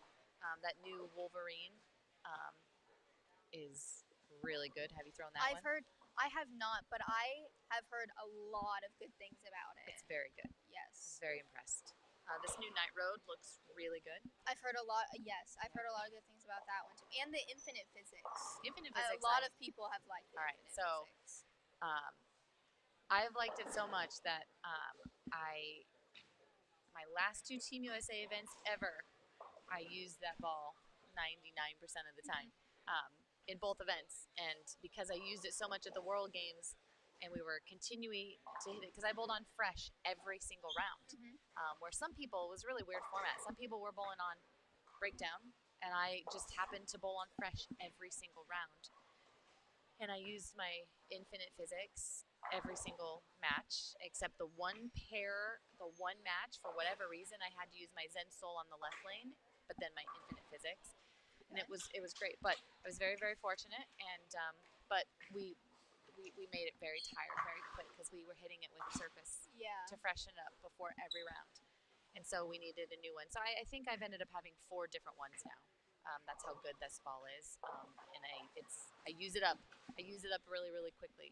That was like me with my Axiom Solid. Yeah, I've had like 3 of them, and that's also like one of my all-time favorite balls. It was really funny because at Junior Gold this year, every single time where I was kind of iffy on ball reaction, I kept leaving either those flat 10s or I would change something and I would go high 4-pin. My dad was like, okay, none of these other balls are going. Move a little bit right and just throw your Axiom with high ball speed. I was like, okay, cool. And then I ended up shooting like 180, 190, 2-0 the last 3 games. And I'm like, why couldn't I just start with this ball? Yeah. It's like the one ball that I know I will always be comfortable throwing, and I know what it will do. You know what it's going to do. Well, we are winding down here, Alyssa. We are in the last end of our 9th frames. frame, and then going into our 10th, and we have a couple pretty decent going games up here. And then they're done, and then everyone's going to be quickly up looking at those scores to see if they've moved be back on. tomorrow. Yeah. I think it's an early start tomorrow. Is it 8:30 awards, I think? I believe so. Is it the same time as this morning? It could be. 8:30 awards, 9 a.m. start. It could be something like that. For those that are listening, I apologize. They do it an hour. Usually they do it an hour later on Sundays. Got it. Okay. So maybe they But start I at 10? don't know because this is a different format, and I have not bowled this one in a couple years, so I'm not very familiar on this format either. And those that are listening have to forgive me. This is my first SYC experience. It is a great experience. I cannot wait to come to another one, but I'm unsure of how it's all going to go down tomorrow. I do know the kids are bowling that make the cut 5 more games. I know that much. Yes.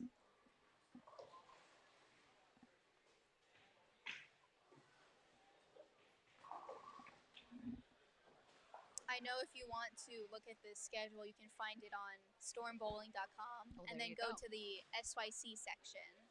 See? Alyssa's teaching me every day. I know that because I had to look it up to see who was going to be at what bowling centers. And that's right, because you came in and surprised some friends. Yes, my friends I had to ask my friends about that. They're like, why are you asking about SYC? And I was like, I can't really tell you. I was like, I'm just wondering. So, we have a very good game here.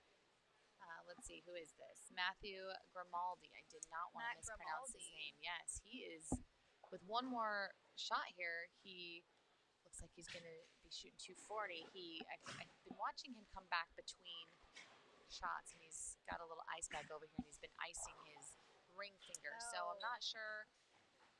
He just shook his hand after that last shot, so I'm not sure if he has it's swollen, if he might have smashed broke a blister, I'm unsure what's going on, but it is not hindering his performance. Bowling through the pain. Yeah.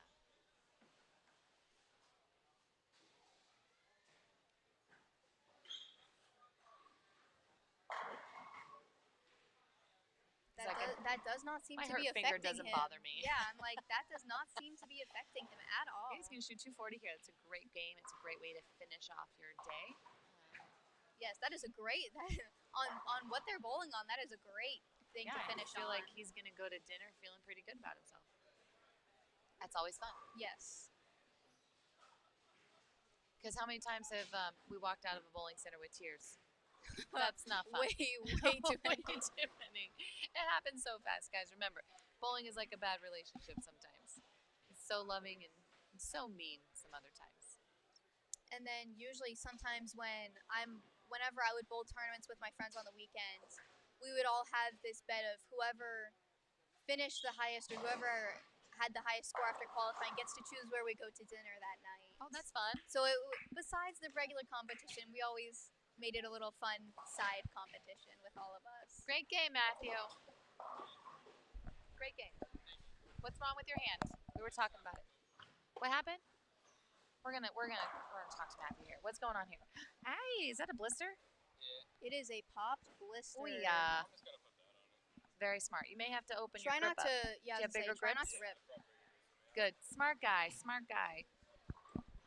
Yeah, he has a blister, and it looked like it opened, and that does not feel good, but he tapes his middle finger, so he's going to tape his ring finger. So Hey, at least he has a game plan. he's got a plan. He said he brought bigger grips. It's like he knew it was going to happen. Always, That's a prepared bowler. Yeah, I was going to say, always be over-prepared Yeah. than be stuck trying I to find can't, something. That is such a good lesson, Alyssa, because how many times I've walked into a bowling center being like, oh, it's fine, I'll just get it in the pro shop, and then they don't have a pro end shop, up not having or it. it's not open, or they don't have it, and I'm like, Yes. man, I could have just brought it, and I didn't want to take the 2 extra seconds to bring it, and now I travel around with the biggest backpack on the planet. It weighs 35 pounds. That has happened so many times. Yeah. Especially I've had times where I leave my rosin bag somewhere or a towel or chamois, and I'm like, oh, we'll go, somebody's like, oh, let me just go grab one from the pro shop. And I was like, okay. And then it ends up being one of those where doesn't fully wipe your ball Yep. off, or depending not on so what good. ball, it doesn't wipe as good as Yep. the others. And I'm like, well, now the feel that I had with my other one, it's not necessarily the same. Yeah, my chamois is my, it's like my child. It's like a part of my It's the first thing body. that I always put away. It's the Me first too. thing I always put away. Me too. And then it's I never thought that I was superstitious. Are you superstitious? It depends. Okay, I'm with you. I never thought I was. And my chamois has seen better days. I probably needed to change it halfway through the season this year on tour.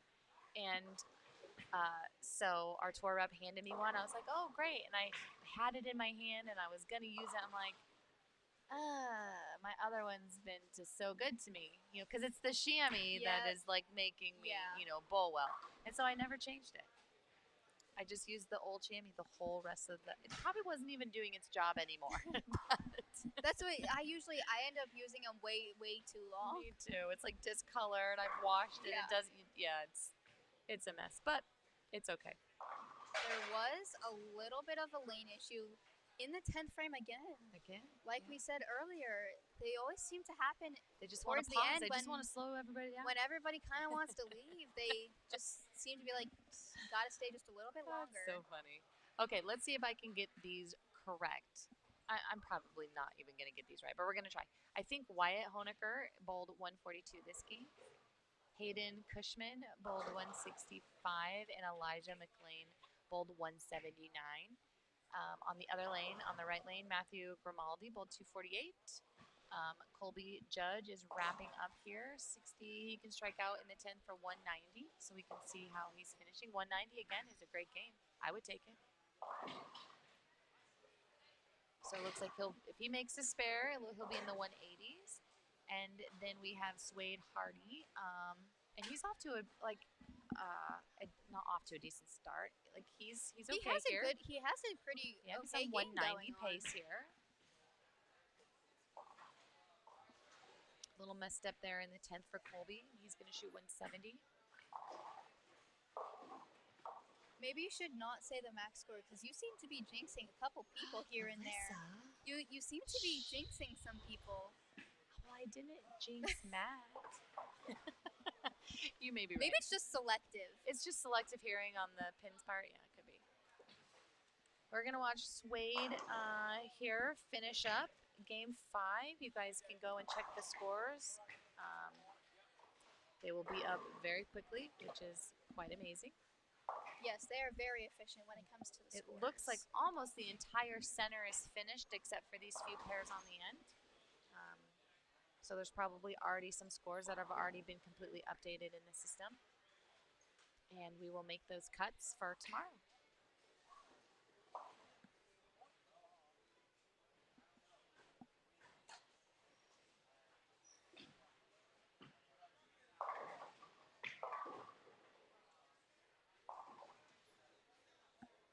And the end pair had some pretty consistent scores, 150, 160, 170. Ethan on 31, shooting 190. Again, like you said, 190 is an awesome game on this. It is not going to hurt you. Well, you see there, Alyssa, you may be onto something. I did not say his max score, and then he doubled. So for all those kids that I said their max score, I apologize, and I will not do it tomorrow. He's also he's shooting 2-0. He's shooting that's 2-0. That's even better. It is even better. We like the first one to seal up that 190. Yes. But we like the second one even better to shoot 2-0. And he did start with an open, and he is still finishing really, really strong. I did say that with most of the people that have bowled on these pairs today, even if with that rocky start, they still finish pretty strong. And that is also why these tournaments are pretty good to get into that mentality. Yeah. That definitely helps. Well, Alyssa, it has been so fun to hang out with you for these few games. And go back and enjoy some pizza. Yes. With pineapple. And ranch. And ranch. That's right. We can't forget that. And we will see everybody bright and early tomorrow. It's going to be a great day.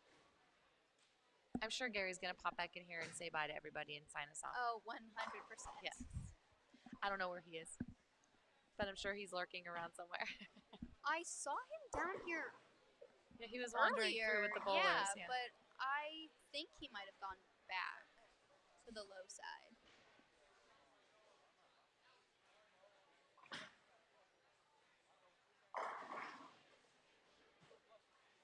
Another 2-0 game on 27. It's also a nice game. Yeah, it's great.